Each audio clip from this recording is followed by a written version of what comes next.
How's it? And welcome to the Thursday edition of the Sports Cage. Like he said, for Access Communications. 3 hours for you. Colson is with. He's got everything buttoned up on the other side of the board. Going to introduce you to the co-host in a moment.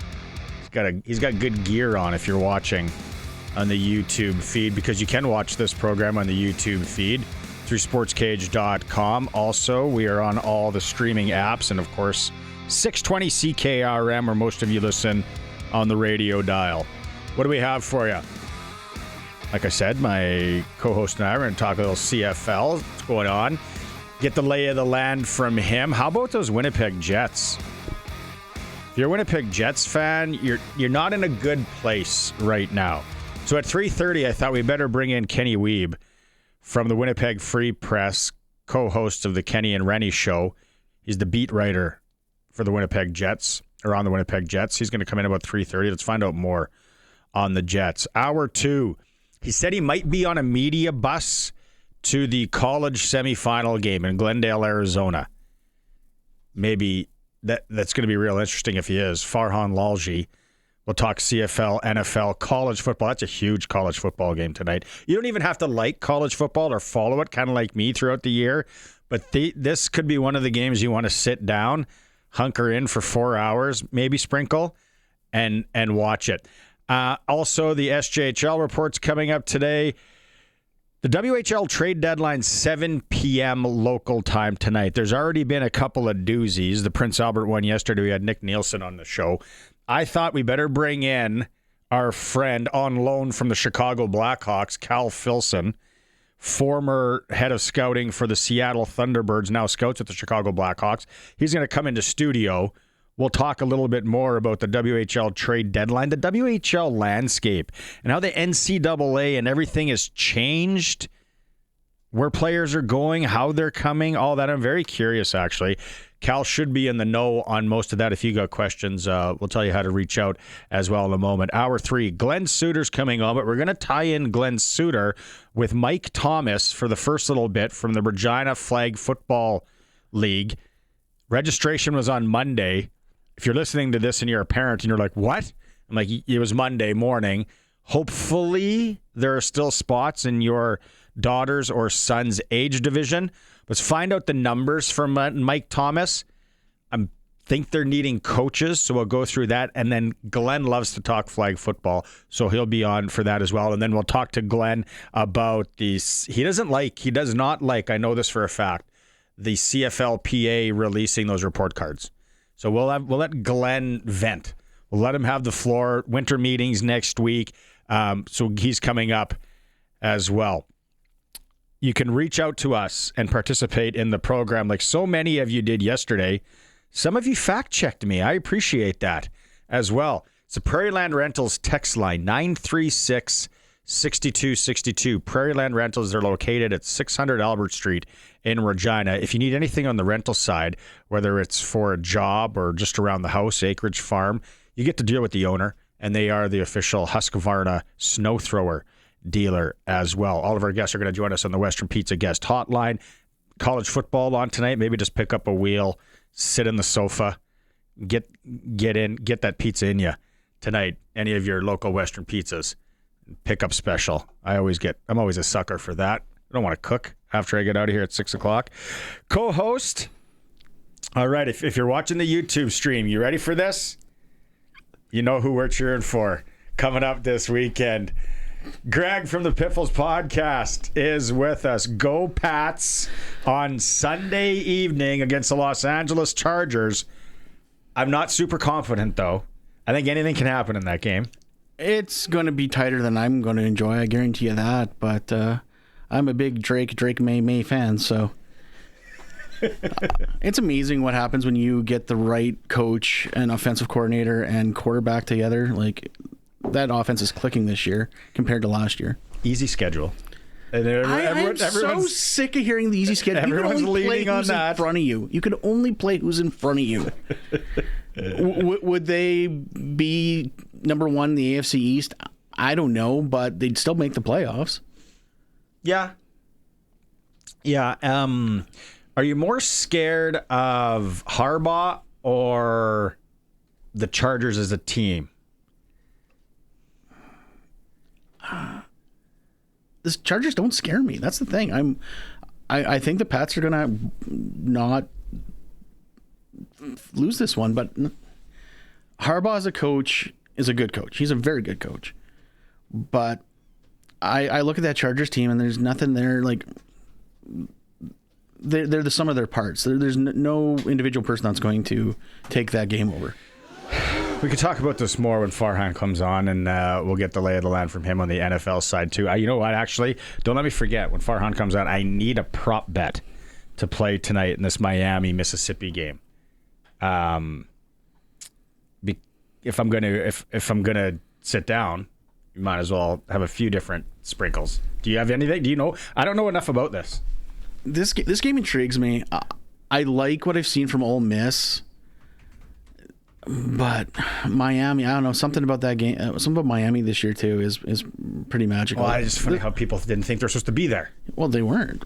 Well, technically, yeah, they were. What, over 10th? Under 6.5 times that Lane Kiffin gets mentioned on the broadcast. Oh, jeez. Is that an actual? I'm making that up on the spot. Okay, I was going to say, can a guy throw that action down somewhere? That's a good one. 20 and a half. It's going to be a lot. That's a wild story, and some of the people out there will be like, what are you talking about? But the Ole Miss coach left 3 weeks ago for LSU. Yeah, for way more money. While his team was getting ready to go into the college football playoffs, he said, I'm out. Well, he wanted to stay. They actually told him, no, that's fine. You can just pack your office and leave. And I think that's the play, because he's poaching a bunch of the other coaches, and I heard this week that some of those other coaches, they weren't even sure if they were going to be allowed to coach in the semifinal game. Well, apparently, yeah, the rumor is he told them, you coach this game, your job offer at LSU is out the window too. So it's like, what is going on? He told these other coaches? That's what I read. Whether that's true or not, I don't know. That's one of those things I found on the interweb. That's hardcore. If that's the case. But I don't know why he's upset, though, because apparently LSU's paying the bonuses he was supposed to get from Ole Miss if they win. Oh. So this is where everything is crosswise with each other. And this is the same in Lane Kiffin that wasn't sure how much his contract was worth. He apparently doesn't know anything about the money. He said in the interview, "Yeah, sure you don't. Yeah, sure you don't. Sure those millions upon millions." I'm not counting every dollar that comes to that Brinks truck every time it dumps in front of my door. I don't know. Yeah, and the buyout at the end and the term, and yeah, sure. I guarantee his wife knows. That's for sure. Kate, so I don't know what you guys have been talking about on the Piffles podcast, because it's kind of the downtime right now, right? This like January, February when it comes to the CFL and the Riders. Riders are smart, though. They keep sprinkling out a little bit. They're getting a lot better, although we kind of had a mini complaint on Tuesday because we took 2 weeks off. They released the Sam Emlis signing out the day after our Festivus episode. But then we took 2 weeks off and come back in the new year. But they did this. It felt like they did the AJ Allen tease, like they did the Emlis tease. They teased Emlis the day before, and then they announced the sign the next day. On New Year's Eve, they put out a bunch of AJ Allen clips, and then there's been nothing. It's like, oh, you got our hopes up for nothing. Like, where's our AJ Allen signing? Just playing with everybody. Yeah. I found it very interesting, the Christmas Eve release. The gift under the tree for Rider fans. It's funny, we kind of actually called it during the Festivus episode that there was going to be a signing announced, whether it be AJ Ouellette, AJ Allen, or Emlis. Emlis made the most sense after that tease on the 23rd. There's got to be another big one or two before we hit the what we like to call the Ed Hervey window, the tampering window, whatever you want to call it. It's the weird window. Yeah, it is, but it's like there feels like there's another one here, and it feels like the salary cap's is going up because there's a lot of like 300 signings on by a bunch of these teams, and you never see that until teams are actually bidding against each other. The Riders made it official today with a press release on paper that Dante Myers has been released for NFL opportunities, which sources were talking about earlier this week. So now, smaller guy could fit that, and everyone right away brings up the Edelman and Welker and, Gunnar Olszewski for a little bit there in the slot. It's tough for so many reasons. I've never done it. I'm not going to pretend like I've done it. Glenn talked about it the other day, where you're coming from, who you are, who your agent knows, the politics involved, for how long you progress. When we saw with Joe last year, he did get a little bit of time, and it's the situation you're going into 100%. As well. How many receivers and all that. Now, for you, and I don't know what you guys are talking about on the pod and the Piffles crew, but you guys are a little more entrenched. You guys know what the hap is.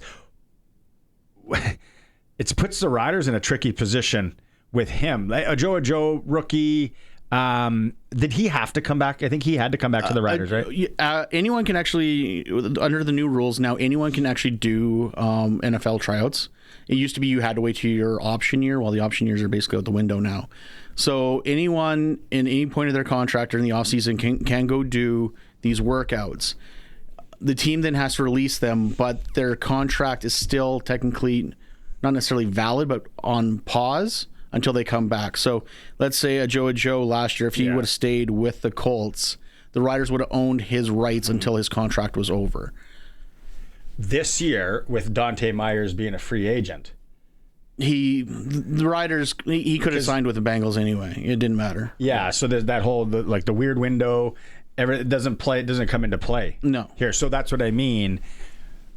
It puts the Riders, and correct me if I'm wrong here, because I'm just coming at this as the casual fan. Okay, so now it's like, all right, so maybe we have some loonies to play with. We can sign, Keyshawn or Kean, Tommy, Neal, whoever. Yep. Odds would say, and data would say, Dante's probably going to come back. We want him to make it. We want him to. Well, so what? How the buy-in that the Riders are going to get put in again until that September-ish time, maybe. Well, and that's the thing about this salary management system. It's not a hard cap to begin with, anyway. You you don't spend until the limit early in the season because you're going to have injuries. There's guys going to come in from the NFL, whether it be Dante or be your next Roland Milligan, which came in mid-season like he did. So you have to plan it out smart, but at the same time, it's a soft cap, if you will. I've always said, spend until you're losing draft picks anyway. 100%. I agree. Like, who cares? Like, if it gets you a championship, you will make that money back regardless. Especially if you're in the first tier at $1 per dollar. That 100,000. Especially if you win the Grey Cup, you're going to make that back in a week. On hat sales that they sold was it 12 seconds or something weird, Coulson? Yeah. Just ridiculous. Or those shirts and they don't ship to the States. Guess who was helping ship Grey Cup merchandise to the States for our American listeners? Because they couldn't. Now I know why. Hopefully you're taking a cut of some sort for your time and trouble. You all know how hard it is to ship to the States right now? Yeah, I do. Yeah, we tried to send Kelly Chase a Nooner tarp, and the one place was like, oh, there's tariff on this. Yeah. That's all that. Yeah, you had download. Did you do the app thing? And no, we just said no, and then we went to the other place, and they shipped it. Then I did it again to another American, and they were like, nope, tariff on it. And I was like, what? So then I'm like, you know what? I'm just going to send this when I go down to Montana, and it costs you $6. There you go. But yeah, I tried to go through Canada Post. I had to download an app, had to do the app, had to show them that I paid for it via app, and then I had to pay shipping on top of that with a tracking number. It was ridiculous. All that. See, someone should have just loaded up maybe a couple of boxes, went and set up in, was it North Portal? Right across the border? Hit Noonan. Noonan. You go to Noonan. No, but I just now, where does that, who do you think could say is the next receiver? Because today also they bring in, or they sign a cat by the name of Allie Jennings III. Not to be confused with Allie Jennings II. Yes. He's 6'2", 200 pounds, wide receiver, big. Played at a big school too. Enter Sandman style. He played at Virginia Tech. Well, VT. 14 games. 20 receptions, 444 yards, 5 touchdowns. Green Bay rookie camp. Well, and the Riders have signed a few American receivers this year. That's the thing about American receivers. Like, then he transferred to Old Dominion. Well, that's an interesting choice. But you can find those American receivers. But and you were right though. They probably were waiting on Dante Myers figuring what he's going to do. He had 5 tryouts. Workouts. Chances are he was on somebody's list. So yeah, you're going to give him his opportunity to get signed. But then now you got Robustelli, you've got Keyshawn Johnson when it comes to the American receiver spots. You got these young guys coming into camp. On the Canadian side, yeah, you still got KSB, you still got Tommy Neild. Problem is, though, you got young Canadians coming up behind him, like Daniel Wiebe, like Mims, DDB still on the roster, Del Duncan Busby, Sean Bain. He ain't coming back. I don't think so either. Yeah, no, that he was gone in the middle of the season. Wiebe or Mills? Mims, sorry. Wiebe or Mims? Can one of those guys slot, or is it still too early, maybe, as a receiver? It's a good question for Luke yesterday. I should have asked him what he thinks. I think it's still too early to tell what we got with them. Obviously, Mims has the has the name and has the legacy behind him. Wiebe, what a player. Wiebe he's a gamer. Dude's a gamer. I think they've got 2 really good young Canadian receivers, and that's unfortunately when you're looking at a KSB and a Tommy Neild, you need to make a decision for the future of your team. As I discussed on the pod on this past Tuesday, my head says Neild, my heart says KSB.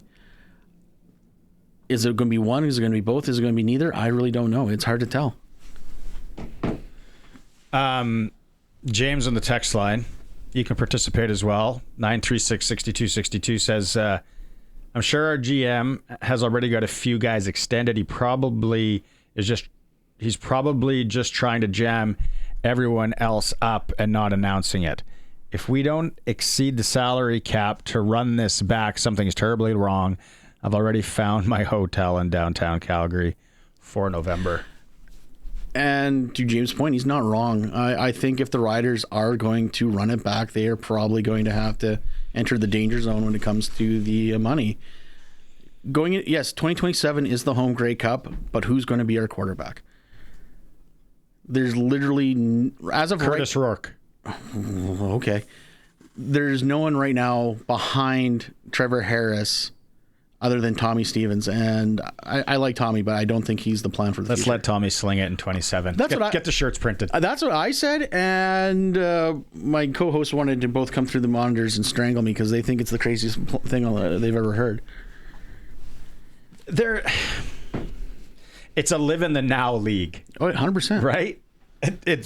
What have you done for me lately? I don't know. Is there anybody out there, 936-6262, that doesn't think you should spend until you're at the loss of draft pick threshold, and then even at that point, go, we're okay? Look at what the BC Lions are the first ones to actually cross that line since that rule came into place.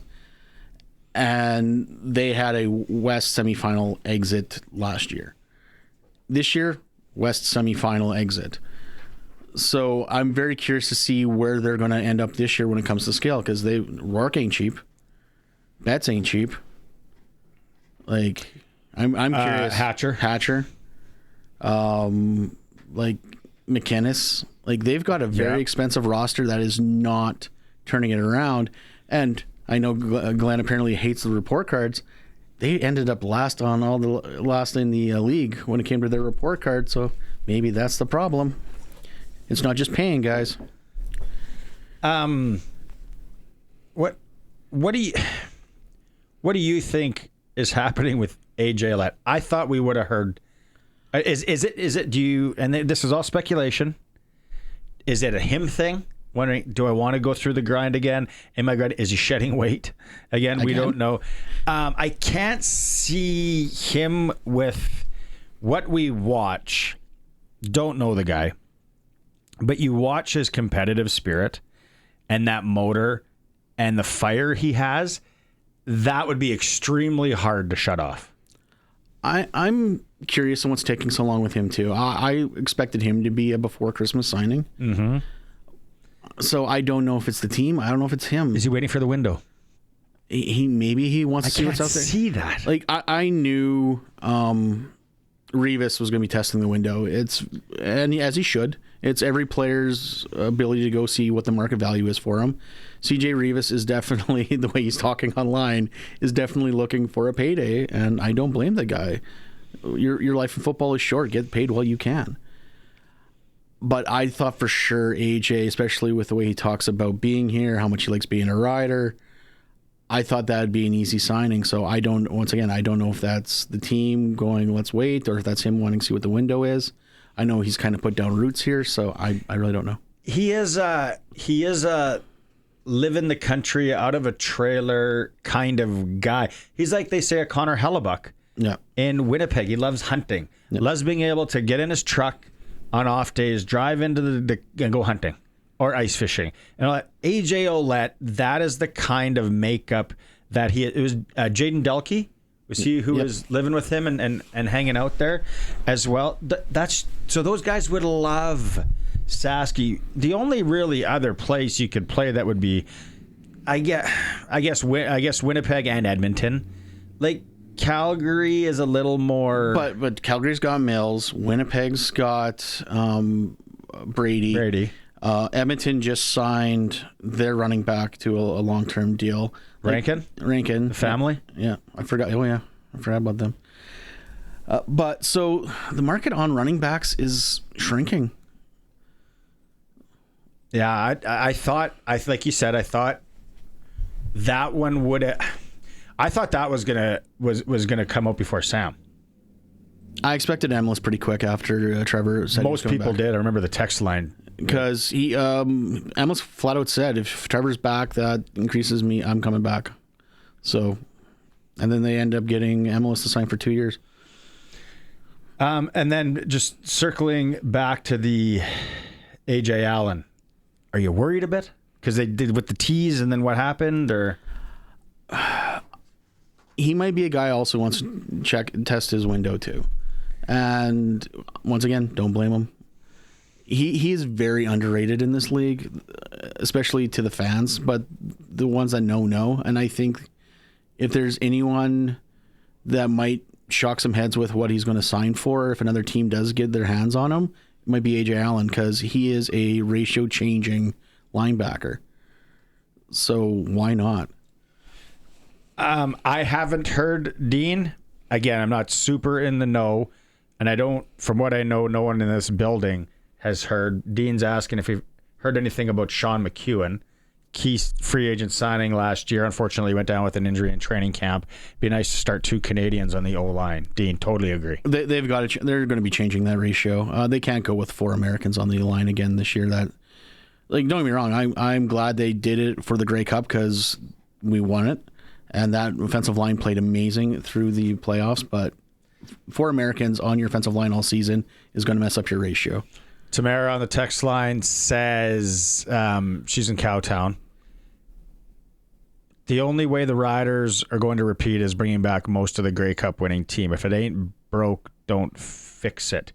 She's saying, in an ideal world. You would. Sure, but some of these guys want to test. They want to get paid at the end, and they're the makeup of any athlete. There are the ones that just want to win. And my biggest question mark right now, though, with Micah Johnson now retiring, is the defensive line. Because every podcast we're going through the free agent lists and the position groups, and this week we did the defensive line. With Micah's retirement, Mike Rose is a must sign. Because he's kind of got him bent over the barrel. Oh, that's what I mean. There's the person with the most snaps currently signed by the Riders on the defensive line, Caleb Sanders. Say that again? It's Sanders. Uh-huh. That's signed. That's signed. Shane Ray, free agent. What do you think? Maldonado. Maldonado is, for me, has been a must sign as a global player who has made a difference. Carney. You almost need to, like, it's either Rose or Carney, and I would rather Rose, but without the way Al-Assad's playing and Caleb Sanders, you might not need Rose, but you definitely need to get some presence over there. I wonder. Lake Corte Moore too. He's out there. I watch on Instagram. He's out there having a time. Yeah, he's got a buddy who's in Chicago. He's eating lots of steaks, expensive wines. A few years ago he tried out for the WWE. Went down to one of those. See it. He went to one of those identification camps. He's a charismatic guy. After his rookie year, he went down to one of the identification camps. I'm curious about Lake Corte Moore. I like him. I do. I think he's good when he's healthy, but he's been banged up his entire Rider career. Plus, he's really good at special teams. Like, that's the other thing about this. A lot of these players that we talk about, they need to be able to do special teams. Okay, one more here before we go to break. James says the camper sees the Oliveira contract. It's 2 times what we paid him last year. He's going to need an upgrade from the current campground to perhaps Harbor Landing. He likes living out where he lives and all that. Is it 2 times more? I have to look into that a little bit more. We got a fact checker that may come in here, but there are a lot of questions. The only thing, and then to Tamara's point, because I know a lot of people agree with that, and in theory you want to agree with that, and as Patriot fans, we always wanted to run it back. You got to run it back. Yeah. It doesn't work like that. Guys want to leave. Things change. Ask the Bombers. Yeah. The only thing is, like, Ali Jennings III, who we signed today, we don't know him. Come July, those jerseys could be flying off the shelf. You have no idea. There's so many good football players out there. There's guys in the game tonight. Mm-hmm. Old Miss Miami. College semifinal that could be coming up here. It's just, there's so many good football players out there. Who said this? Was it Colin Coward? Somebody. It's like, never fall in love with a player. Fall in like. There was a reason why I never got a Rider jersey with any other jersey but my name until Weston Dresser showed up. He was the first player that I got not my name on a jersey. And I went Daiboja on one. I always went older. Yep. Old school. I got a Fairholm one. Yeah. Replacement Steve. Oh, yeah. Fall in love with your wife, your husband, your kids. Don't fall in love with players. I heard who said it. I'm going to look that up. It's a Sports Cage. Go to break here. We're streaming through our YouTube channel, sportscage.com. We're on the home of the Riders, 620 CKRM. It's for Access Communications on this Thursday, trusted in rural Saskatchewan for internet, TV, and home security. Greg from the Piffles Podcast is with me, as is Colson. Keep the text messages coming. We'll get back to those in a bit. Prairieland Rentals text line, but it's time to talk some hockey. And about 5 hours down the road, and if you're a Winnipeg Jets fan, you're not in a good state these days. Let's go out in the Western Pizza Guest Hotline. Joining us, our friend from Wiebe's World, from the Winnipeg Free Press, co-host of the Kenny and Rennie Show, Kenny Wiebe. I like that tarp. We were just talking about golf in the commercial break. How you doing, my friend? Happy New Year. Yeah, great to be with you, fellas. Yes, fired up for golf season. Will be a while, but joy level a little bit different than when we talked last year about the Jets. But just quickly, you're talking college football. I've been to one NCAA college football game. It was at the Cotton Bowl, Red River Showdown. Kyler Murray, 2018 Heisman season, losing 48-45. Incredible atmosphere. The stadium, we were blessed to go to great stadiums in Winnipeg and Regina, fellas, but in Texas, it is amazing. Home team from the 50-yard line and north, visiting team 50-yard line south, marching bands in both ends, crazy game. Texas was way up, and then Murray with the big comeback tied it up, and Texas got a last-second field goal. Pretty cool experience anyways.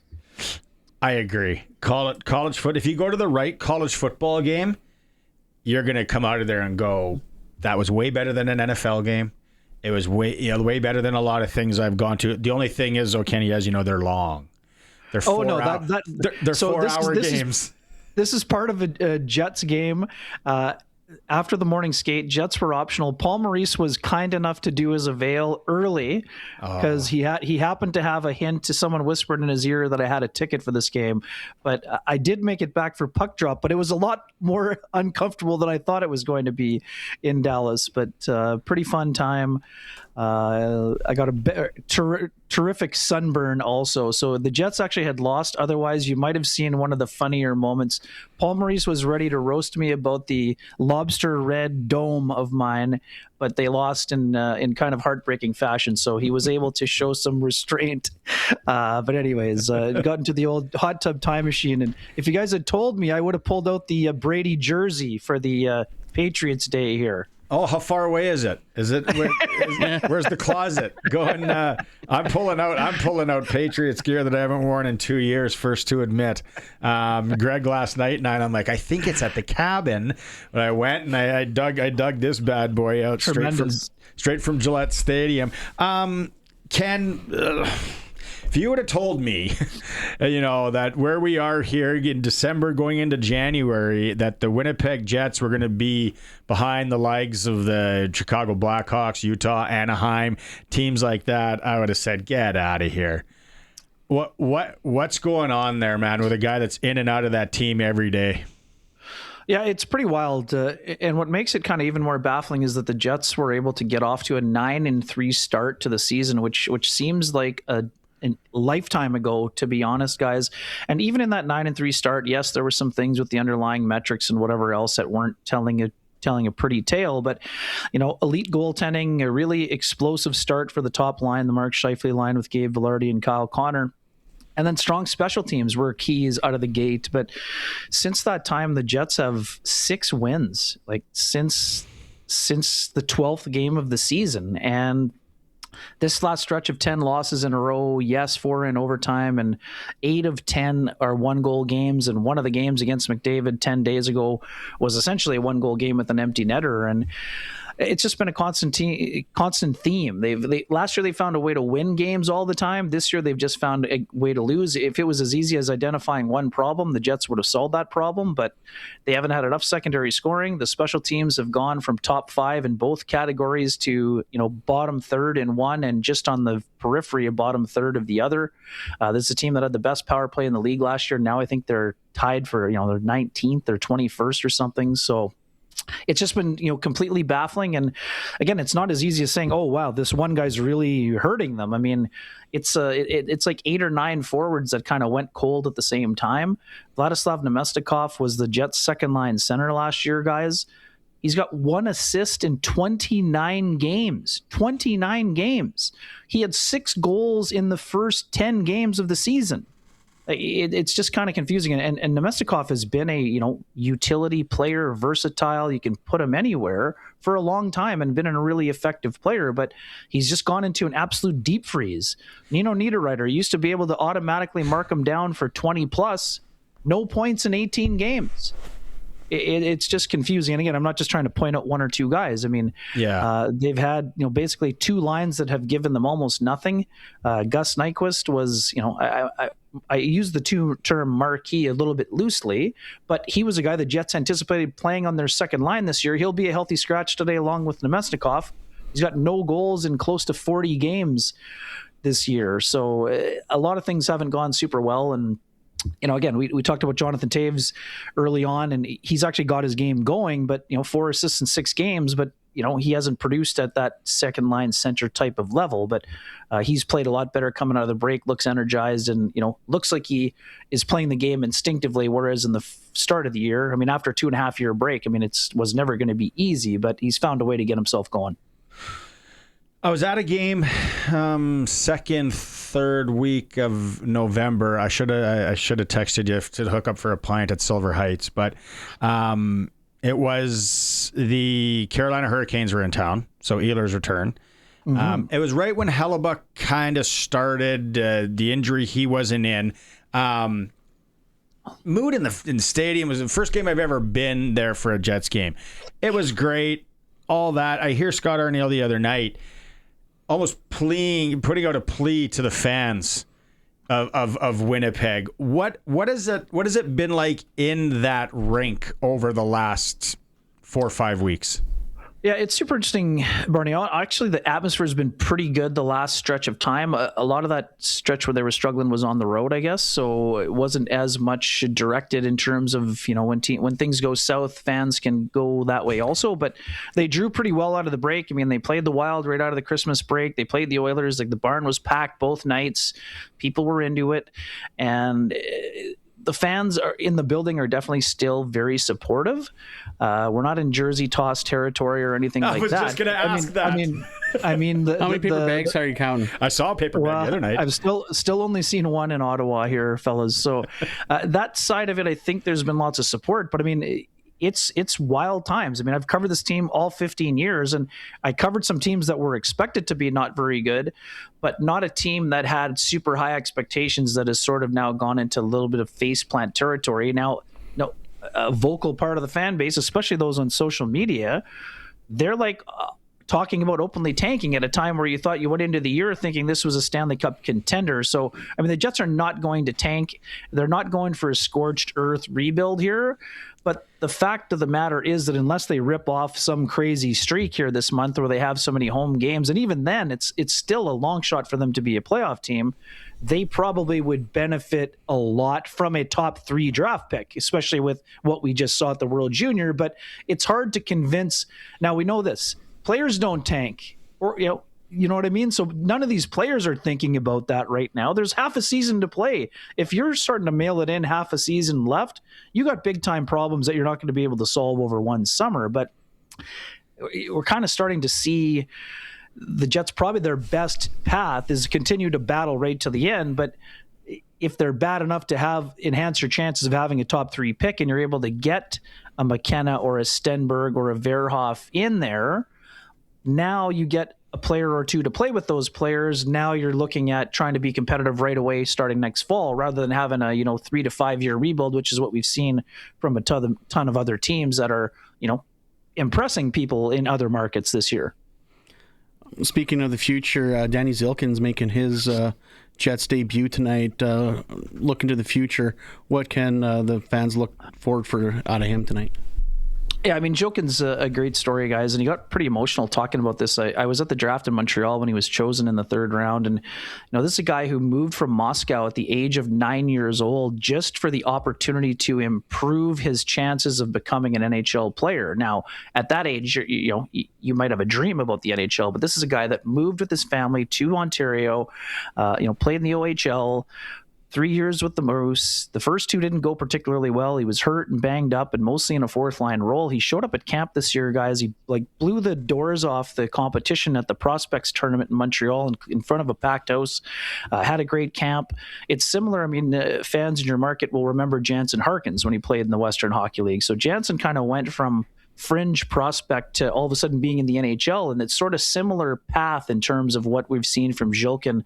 Like, the light bulb kind of went on. This is not a dynamic scorer, but it's a guy who's a good skater, 2-way player, penalty killer, getting a chance to kind of slide into a 4th line role and sort of show what he can do. But it's interesting. I mean, fans have been clamoring for recalls for the last 2 weeks, 1 month, whatever. I mean, this slide has happened since November, Barney, when you were there. So, we know that fans love to press fast forward, even though a lot of those guys, the Braden Yager's having a really solid year with the Moose, but some folks are thinking, put Yager in at center. This is a guy who needs probably, I think you could see Yager in game 82 this year if things don't improve, as a kind of a carrot at the end of the rainbow in year 1. But a lot of the Jets prospects still need a little bit more time for marination, with the exception of, I think, Elias Solomonson, who their top defense prospect. I think I'd like to see him in the lineup kind of sooner than later here, but that would mean either, a Luke Shen or a Colin Miller gets moved out to more of a contending team here in the next, couple weeks or a month or whatever it's going to be. That was my question. And you talk about maybe grabbing that draft pick. When we talk to Eric Francis, he calls it the Flames in the mushy middle. Like, they're always kind of just right there, and they're never just get the first pick or whatever.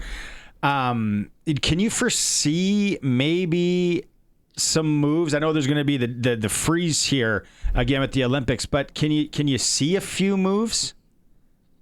Yeah, I mean, I think that the Jets roster will look, I wouldn't say drastically different after the deadline, but I think this is kind of just a race to the Olympic break, and there could be a move or two kind of around the edges before that. But I do think that, coming out of the break, if the Jets can't get this turned around quickly, and even if they do, I think you're still looking at moving out expiring contracts. And some of the guys that I mentioned before, that could have value to teams that are in the playoffs. I mean, Nemestikov is struggling right now, but you think of a team like the San Jose Sharks, they could use some experience and a guy that can kill penalties, maybe be a super utility second power play guy. He's got playoff experience, plays hard, and Niederreiter. I'm not sure about Niederreiter and Nemestikov specifically, but there's going to be some players that have interest on the marketplace here. But the other problem, Barney, is that the Jets, they need to recoup draft picks. They don't have a second or a fourth either this year or next year relating to those deals for Shen and Brandon Tanev last year. So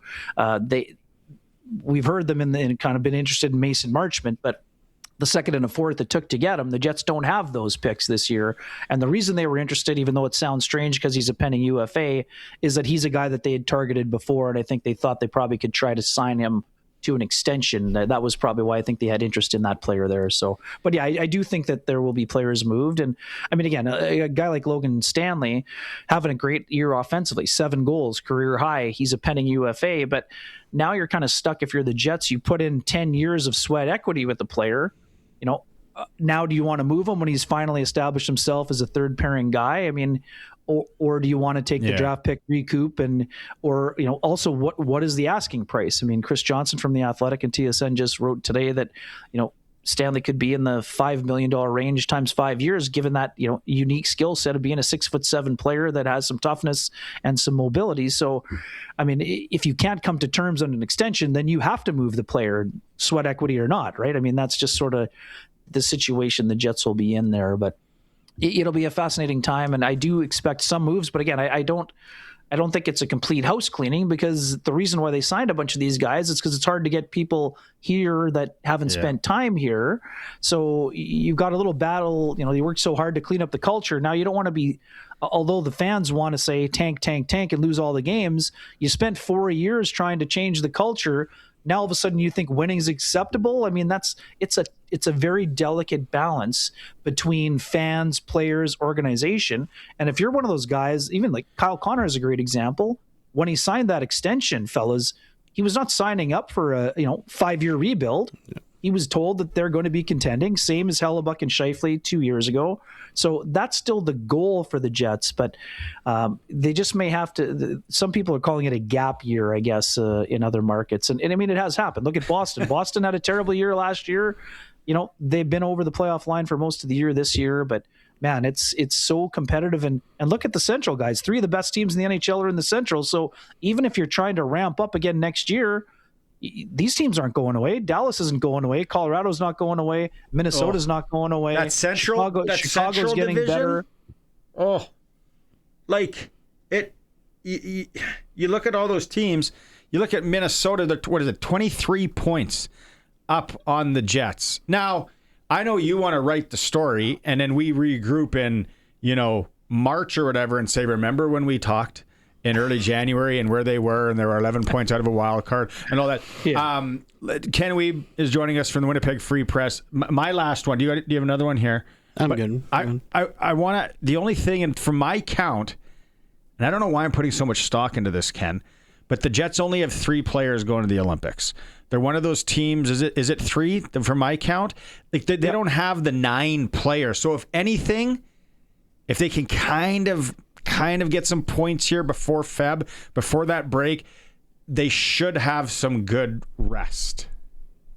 Yeah, that's totally fair. I mean, Hellebuck will be going with Kyle Connor on Team USA, and then Josh Morrissey, the lone Canadian named after Mark Scheifele was left off the roster. So, yeah, I mean, there's certainly, there's a case to be made for that part of it. Like I said, I just mentioned how Taves came back energized after a 5-day break, with the body and whatever thing you're going through. But, I mean, also, too, 3 weeks is a long time to be off also. I mean, I think there could be some benefits, but, depending on where teams are sitting, I'm not saying the Jets in particular, but, boy, I mean, just think of what it's like when you take 3 weeks off from the old Wednesday game and how you feel in that first time back. So I'll let you know I don't know that it's, yeah, there you go. It's not a guarantee that you're feeling, again, these guys are professional athletes and they'll take care of themselves. I'm only, I'm joking here, but yeah, it's also, you never know. Like Vegas, to your point, I mean, Vegas has 8 guys going to the Olympics. So are those guys going to be energized from having won a gold medal, or are they going to be gassed because it's such a high intense, high stakes situation? So, and big travel. And big travel. So, and again, for a team like the Jets, Hellebuck's already had an injury this year. He's still, for whatever people are saying, I mean, Ottinger's not having a great year. Swayman's having a great year, a better year anyway, not necessarily great, but Hellebuck still should be the number one guy. So how many starts is he getting there? He missed, he missed a bunch of time with the arthroscopic knee surgery. So, I mean, normally you come back from the Olympics, you'd probably give the backup the first start, but given where the Jets are going to be in the standings, they might have to ride them pretty hard down the stretch. So it'll be a fascinating time on a number of fronts, and what the roster will look like, who's playing well coming out of the break. I mean, what we also know about teams, there's also teams that go the other way, right? We're all talking about Buffalo right now, but people have forgotten Buffalo has not made the playoffs since the Jets came back into the league, guys. So, hey, I'm all for saying Buffalo, great job, but it's also about time here. Like, it's 15 years out of the playoffs. So let's not pretend that this is some overnight sensation. Let's look at how many top 5 draft picks they've got rolling out in their nightly lineup here. Very good point. Are you going anywhere over the Olympic break? Did you book some VRBO somewhere on an ocean? Yeah, we are fortunate. My dad turned 75 last year. We will be going to Puerto Vallarta here for a nice stretch of time. So 7 days there and 3 more days. There happens to be I haven't played the course. I've stayed at the resort in Punta Mita. There is a course on site. So Barney, I definitely going to send you. Are you at the Ibero Star? Yes. Have you played the course there? I got a contact. I got a contact for you, actually. Okay, perfect. Amazing. I went there 5 straight years. This is how the world goes. This is how the world goes around. Well, what day are you leaving? Because I'm coming to Winnipeg on the 5th or 6th. Okay, I'm leaving on the 6th, actually. 6th to the 16th. But if you're there on the 5th, I'll see you there. Are you going to the Montreal game? I don't. I think we're coming in actually, I think it's the night after. I was going to say, yeah. I don't know. I'll text you. We'll figure this all out. All right. Awesome. Well, great to be with you. Yeah. And then we'll catch up again for sure. Thanks for this, Kenny. Go Pats. That's right. Kenny Wiebe. He's at Wiebe's World on Twitter and X. He's the Jets beat writer for the Winnipeg Free Press, co-host of the Kenny and Rennie show. We'll go to break here. It is a Sports Cage. We are streaming through our YouTube channel at sportscage.com. All right, the provincial women's and men's curling championship is ongoing in Melville, Saskatchewan. The 7-0 group undefeated on the women's side at 5-0. Over on the men's, it's at Kleider sitting at a perfect 5-0. As for the draws, women are on the ice at 4 o'clock here. Men have a draw tonight at 8 p.m. in Melville, Saskatchewan. Hockey, SJ, Clippers host Melville, Weyburn's in the Battlefords. Canadian teams, lots of them in action in the National League. Calgary is in Boston. Montreal's home to Florida. Vancouver travels to Detroit. Toronto's in Philly. Edmonton at the Winnipeg Jets. Ottawa in Colorado. And there is college football this evening. National semifinal. I never asked you who you're taking. We get to sprinkle of the day in a bit, then we'll figure that out. Ole Miss versus Miami should be a good one. It is for Reliance. Switch to Reliance today and get $200 cash back with your new water heater. Some conditions apply. Call on Reliance. What do we got for time? Let's do sprinkle of the day here, Cole. I'm going to put you on the spot. For Sports Select, sportselect.com. Well, we got Greggy here, and we're talking football. Miami, Ole Miss. Now, Ole Miss on the pro line. SportsSelect.com, 275. Miami's 195. The tie, which is a 3-point game, as we talk about on the Pro Line and Sports Select, paying $3.30. Or do you want the spread? Spread's 3.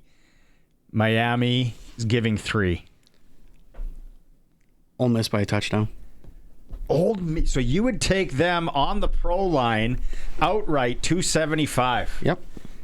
Over under, for you out there that are wondering, in this game tonight, 52.5. Seems low. I got to take Ole Miss for my boy Belton Johnson, hottie toddy. That's eating time. Yes. What's that? 53.5 on mine. 52, and did it just move? It's 53.5. I'm looking at it right now too. 53. So look at that. Look at how it's moving. Okay, so I'm gonna go. You're going outright, eh? I'm a sucker for the ties. Anyone that listens to this program every day knows that I'm a sucker for the tie. Regardless, you can just make it. You can bet on this game alone because it's got the little S above it. You can play it. Get the QR code, sportselect.com on your phone, print it off, whatever. Take it to the Lotto Spot retailer. They scan it, and you got your ticket. That's how easy it is. Or you can go and fill it out if you want. Every bet's 100% legal. You got a chance of winning cash in hand. Sports Select must be 18 plus to play. Play responsibly. I'm really thinking now, though. I really like Ole Miss in this game. Maybe it's just because I watched that last game and The storyline and old Chambly there. He was playing pretty good. I don't know. Ryder Nag player. He's on the Ryder's Nag list. I like their color combination. That light blue threw me off. I'm not used to seeing him in that Big baby light blue guy. Yeah, big light blue guy. Yeah, I like the double blue color, like the Maine Black Bears. Yeah. Monday Nooner Pigeons. I see up that there. Yeah. 53.5. It's funny how it moved. Let's look. How much time do we have here? Let's look at the NFL ones. I know we'll do this with Farhan coming up in a bit too. Because remember yesterday, it's back to 10.5. Los Angeles Rams, Carolina. It got to 11 yesterday. Wow. It's weird how they're moving, and then now Green Bay, Chicago's 1.5. I didn't lie. I took Jacksonville. They're good. They're a point underdog at home, and they're good. Yeah, take that one. Buffalo, 100%. Take the home dog on that. Let's dissect it with Farhan Lalji coming up. He might be on a media bus. Might be on the Bone Shaker on his way to the semifinal game in Glendale, Arizona when we come back. It is the Sports Cage. We'll be back after the news. Welcome back. Thursday edition of the program for Access Communications, like he said. Greg from the Piffles podcast is with me. We are waiting for Farhan Lalji to join us. He's in Glendale, Arizona, getting ready for the Ole Miss Miami game. Got some CFL questions to ask Farhan. We talked about the report cards yesterday, and in hour one we kind of briefed it. Coulson was up and down the report card early. What jumped out at you? How, and this is probably what I want to talk to Farhan about, is how bad BC is. Like the impression out there is Amar Doman is a great owner. He's spending money. He's doing this, but 50 cents, boy. They were like legit last by aggregate, and ownership got a C-. So it's very curious. Like they were the only team to get an F at nutrition and diet. Like it is how far that team is with a generational talent that everyone wants to call Nathan Rourke. They're that far behind everyone. If you didn't listen to the show yesterday and Luke Mullender, when he talked about nutrition and diet, and then he went into how it used to be when he came into the league, eating KFC Toonie Tuesday after practices, that was good stuff. What was the Montreal? Throw that back. Can you throw that back up, Coulson? Sorry. Montreal. Family treatment, wasn't it? They got the F. And team travel. Now, mind you, that airport could be a little bit of a battle to get to. Well, I remember last year Winnipeg, they were talking about how bad, because they also have comments from the players, and they pick and choose which ones they put. Someone put in Winnipeg, it's like single A ball and talking about how bad the plane was. And all I could picture was that scene in Major League when that bi-prop plane comes and they're all preying on it. It's like, what is going on here? Like, I thought they had a flight sponsor anyway. Like, why are they complaining about planes? I don't get it. Well, speaking of planes, I know it's out on social media right now, but how many people are showing their pictures? We were coming back from Vegas to Calgary before Christmas, and we were on one of the new configured planes. If anybody hasn't flown on WestJet in the last, I don't know, a little while. Oh, I don't want to after I saw that picture. If you are over 5'10", you might want to make ulterior plans. Like, I'm not, this isn't like joke around guy.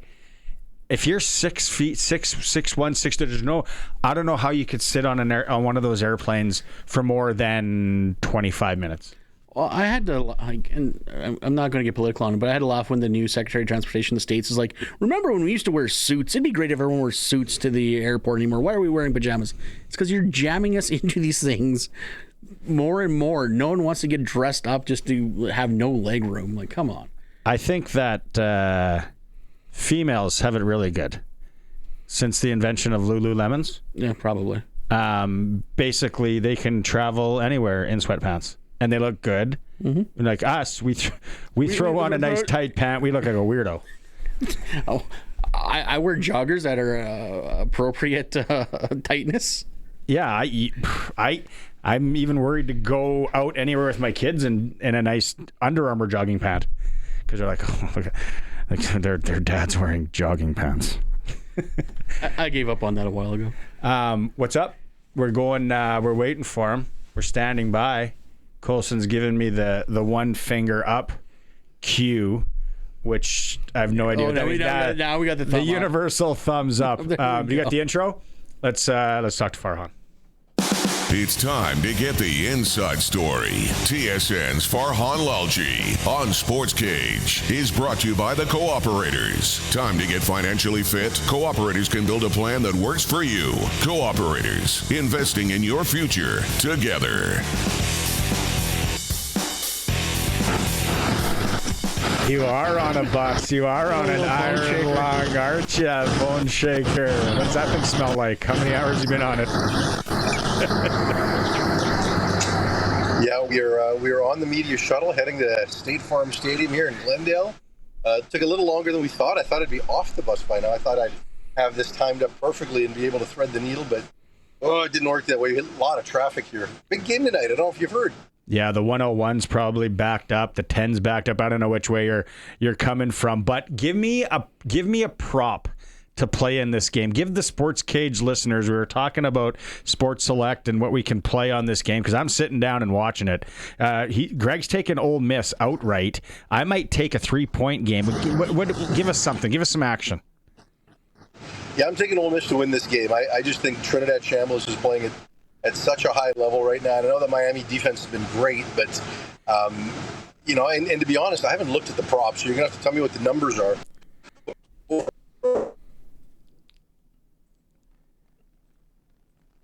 You just cut out there. I don't want to get into the weeds on the props. What about the over under at 53.5? Yeah, I think this game goes under. And I just think that when you look at Miami's defense, like they've given up 17 points total in these playoffs. So while I think Ole Miss is going to find a way to win, it's not like Ole Miss is going to put up a huge number and be over 30 points. I don't see that happening. I think they're going to win, something around 27-23. But I think it's going to hit just under. But I'm liking the Ole Miss picks. So, how's it out in the Phoenix Glendale area right now? Like, obviously, this is a big game for everyone. Playoffs are big. So, what's the buzz like out that way? Well, it's pretty big. Like, what's interesting here is that everybody's traveling, right? Like, none of the teams are close. You look at Oregon. They could have come here. This would have been the closest game for them. They sent them to Atlanta. Everybody is traveling, but the stadium's going to be full tonight. Last game, it was full. You could get in pretty cheap at the end. Tickets, I think you could get in for around $50 at the day of the game, the prices have dropped to that amount. It's similar to that, maybe a little bit higher, but there's certainly a lot of buzz. I mean, and for us, we're in Scottsdale. We're at the Media Hotel. I did get into town for one of the team functions, and there was a lot of people there. There's just, if you're Ole Miss, you've never been to this point, so there's just so much excitement around that. I mean, it's been 63 years, and then if you're Miami, 23 years ago you won your last title, and they've been pretty much an afterthought since, right? So they're probably the biggest brand, but it's been a while for them too. So the fan bases are savoring it. If you want to get in the building tonight on the app that I use, $64 plus fees. Ooh. And that's there you go. That's Americano. Yeah. But still, to watch what could be an epic game, obviously you can spend more if you want. I've always wondered that, Farhan, just how do they decide who plays where? It's all set out way in advance, how it's going to happen? Yeah, it is. The second the draws are made, they set them out well in advance. And, the certain bowl games get not necessarily certain matchups, but if they're a quarterfinal game or if they're a semifinal game, and then it goes from there, right? So one is the top half of the draw, one is the bottom half of the draw. They don't necessarily, project out who could wind up hosting or not. Once you get past the first round, which you're done on neutral sites. So, it's just you avoid interconference matchups early, and then you kind of go from there, and then you just kind of let it go where it lies, and what the 6 or the 5 games are that are going to be the major bowls, and you draw what you draw. It was different in the early days, like when it was a 4-team playoff. It was different, right? I mean, who was home and who was close mattered more. Less so now. I don't know if it's Phoenix Sky Harbor tomorrow morning for you to get to Atlanta, or if you're going private out of the Scottsdale airport, which I would probably think fly over TPC and wave. But Oregon, Indiana, that game, what are you expecting? Yeah, I think Indiana has proven themselves to be so good right now. They are, last year they were a nice, plucky little story. This year they are absolutely legit. And when you look at that team, even in spite of some of the losses they've had along the defensive line, this is a team that might be the most bought-in team, that there is. Like, Kurt Signetti and what he's been able to do there for the last couple of years. Dante Moore is really exciting. I think he's done a great job as the quarterback at Oregon. They've got some receivers that have gotten healthy as the playoffs have progressed, but they just lost Jordan Davis, and their starting running back. He's a freshman who's been outstanding this year. So that'll hurt them a bit. I just think that when you look at Indiana, they play the most predictable game possible. They're great on first down. They're fewest yards to go on third down. It's predictable. It lends itself to long-term success. Fernando Mendoza's playing at a high level. I think they're going to win the whole thing. No, I think that's an easy bet too. They've been really good all season. Actually, I got a good prop bet for you. How many times is Lane Kiffin's name mentioned on the broadcast tonight? Far too many, and far more on the pregame show. Now, not only with what's going on with the coaching situation here with Ole Miss, and if Ole Miss wins, then what happens? Do you let these two coaches stick around for one more week? I would think they would, right? Because otherwise it's going to be a pretty bad look for Lane. But then also, when you look at what's going on with the Damon Williams situation, the quarterback at the University of Washington, who signed his NIL deal and then reneged on it 3 days or 5 days later, and decided to go into the portal, and everybody thinks he's been tampered with by Kiffin and LSU, and that's where he's going to wind up going. So, Kiffin finds a way to get all the headlines, even if he's not coaching. Let's move over to we're going to talk to Suits here in about 45 minutes time. I know what his take on it. What's your take on the CFLPA report cards being released and made public? Yeah, look, number one, I haven't looked through it in a lot of detail. I have kind of glossed over it, but only just with all the time I'm spending this weekend on college and the NFL. But, no surprise that the Riders graded out as well as they did, right? Fantastic organization. When you're successful, you leave a pretty positive taste in the mouths of your players, so you know that they're going to say a lot of the right things. Winning the Grey Cup, they've got great facilities, they've got great fans. And they've just got all the resources required for success. So that part doesn't surprise me. I was surprised to see the Lions with their ownership get a C-. And that's not just ownership, it's ownership of business ops. But I think that both sides of that operation do a pretty good job. And I think Doman's the best owner in the league. And I also know that the players see the improvements that organization is making to their last year. So I was surprised to see them get the grade they got. Those are the main things that surprised me. And quite honestly, I think it's a good exercise. You know, you see this in the NFL, you see this in other leagues, and it does hold organizations to account, right? You know, these are pro players. They are high-level athletes, and they needed to be treated as such. And I'm glad the PA is doing it. So with the report cards, though, I've seen a bunch of veterans go, this kind of opens too much up and it's too much hearsay. But isn't it, like you said, this is how they improve? But when you have like Calgary having better facilities than the Riders, you can't tell me McMahon is a better facility than Mosaic Stadium. Yeah, for sure. There are some ones there that kind of raise your eyebrows a little bit, but you know, I think players generally, you know, okay, so look at Calgary 2 years ago. The organization was a bit of a disaster, right? It was just really, really trending in the wrong direction. They made a number of changes, and part of it was designed for culture change. So you don't necessarily look at things on the surface and say, okay, this is better when a player is voting. Sometimes the players just look at the improvement, which I thought maybe BC would probably get more of, at least on the ownership side. You know, with Calgary, while their facilities are what they are, the stadium is what it is, they have made some improvement in other areas. And, you know, when you look at the Stampeders of 2025, they're miles ahead of where they were in 2024. So I think that's probably reflective in the players' opinions of where they're headed. Okay, let's move over to the NFL before we let you go. And the games this week, quickly, which ones are jumping out at you? You look at the spreads. There's never been a wild card weekend, I don't think, where it's been. Even the Rams, they just lost. And the reason is because it cost me my survivor. They lost in Carolina 4 or 5 weeks ago. And then now the spread's up to 11. It's like, come on. But which one? Just go through the games quickly, or which ones intrigue you?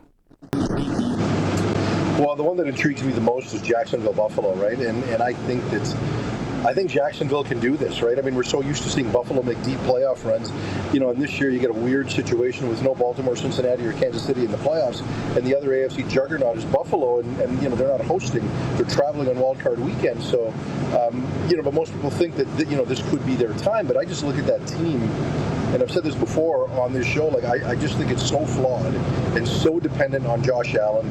They've got massive holes in the receiving corps, massive holes on the defensive side of the ball. The offensive line is just okay. It's Allen and James Cook against a really good Jacksonville defense. So, you know, you've got that defense that's turning into an elite group. To be honest, I think it's as good a defense, if not the best defense in the AFC right now. And then you've got Trevor Lawrence, who's kind of finally come of age, you know, and you see this with guys like, you know, Sam Darnold and Baker Mayfield and others, that it takes them to year 4 and 5 before they finally figure it out. And usually they got to get through a bunch of different organizations to get there. Trevor Lawrence has had 3 different regimes within the same organization, and he's finally figured it out and playing the game at a high level. So I think Jacksonville's going to pull this off. I think Chicago beats Green Bay. It's going to be tough for Green Bay to get past the Micah Parsons loss, and then on top of that, Jordan Love's not playing now. And look, I think Malik Willis did a good job in the last game, but I still think that team is better with Jordan Love. So I think Chicago's going to find a way. I don't know that they're for real in terms of a deep playoff run or being a legitimate contender, but I think they're. I still like their chances this week, and you know, you talked about the Rams, and I think the Rams and Niners will still find a way, right? I do think that the 3 best teams in the NFC were all playing in the NFC West. I know that Seattle exposed San Francisco a bit in Week 17, but you know, I still like Kyle Shanahan, I like Sean McVay, and you know, and I know it's been kind of a weird 3 games to finish the year for the Rams, but I still like them in their matchups. I don't know that they're going to cover 11, but I think they're going to win. What about these guys? Yep. Come on. What about these guys? The New England Patriots. They're going to do really well. I think they're in tough. Yeah, I hate to say it. I know you guys are Patriot fans. I don't think their fans have suffered long enough yet. But it's hard to deny the impact that Mike Vrabel has had there and the way Drake May is playing right now. You know, between them, with Stevenson, the receiving corps has gotten better. Like, you know, it's hard to poke holes in that team right now. I think the Patriots have a lot going well. You've coached some football. I got a quick question. Why does a guy like Josh McDaniels be so bad at a head coach but be so phenomenal as an offensive coordinator? And then we lost him. No, he's got. I want to hear that. This is a really good question. Yeah, like when you're the offensive coordinator, you are so micro. You can dive into every small detail. You don't have to worry about how your words are perceived within the organization. You focus on one side of the ball, and you get to be a football nerd. When you're a head coach, it is completely macro, right? You've got to be a big picture thinker. Every word matters. The players hang on your every word. It's not just one side of the ball. I mean, even if you're Mike Vrabel and if you're Vrabel and you're a defensive-minded head coach, the offensive coordinator role is even more important. And he's found one that's just had a lot of success doing it. And, when you've been that successful doing it, players buy in, right? And that matters. But, and we'll see what happens with Mike McDaniel, who just got let go today, right, in Miami, who was always an offensive savant. And it looked great in the first couple of years when he was an offensive coordinator. And then it's kind of fallen apart a bit. And then some of the messaging, it's not, they are two entirely different jobs. Even if you're calling plays for one side of the ball, it's like Mike McDonald is in Seattle. It's different, and it's not meant for everybody. Not everyone can make that transition. All right, travel safe. Nearest Waffle House to Scottsdale is the one at Deer Valley in the 17. So after the game, go treat yourself to some Waffle House before you get on that plane to Atlanta tomorrow. Well, I got my wife back at the hotel. We're staying in Scottsdale. When I get down here, we got Cane's is the place to go. Right? Raising Cane's? In-N-Out, totally overrated. Find Cane's. Waffle House, man. Waffle. I'll take a Chick-fil-A over Raising Cane's any day. Although Raising Cane's has done a good job of marketing to the kids. Mm-hmm. They've done a really good job. All right, I like Chick-fil-A too. Travel safe. Talk to you next week. Go Pats. See you, gents. Have a good weekend. Yeah. Farhan Lalji joining us for the Cooperators. He's got a lot of traveling ahead of him. A little bit, yeah. That airport could be greasy with all the fans. Ole Miss Miami converging there. The only thing is the 1 year at the Super Bowl, and I think it was the same time as the Waste Management. They brought in, was it TFA? What do they call the agents? Yeah, TSA. TSA. They brought him in from all over, and they streamlined a lot of stuff because, it is going to be packed. People getting out of the... Sky Harbor's not a terrible airport, though. No, it's good. It's a good airport, but it's like any airport. It's like when you get to the Regina one and there's like that long line because the one security lane's open. It's like, you didn't know 3 charters were leaving? The Cancun, the Cozumel, or what? It's like, come on, guys. Ed on the message line, Raising Cane's is overrated. The sauce is all they have, bland chicken. Have you had Raising Cane's? I have. I enjoy the sauce. I've found a Raising Cane's recipe. I make it every once in a while. Yeah? It's good. It's good sauce. Yeah, the copycat recipes are the best. Yeah. My wife did the copycat P.F. Chang's lettuce wraps the other night. Very nice. Bingo. So that was Farhan. We have a text line question as well. Andrew sent in on the NFL. What do you think of the Seahawks team and how they play? And you watched the Seattle at 49ers game.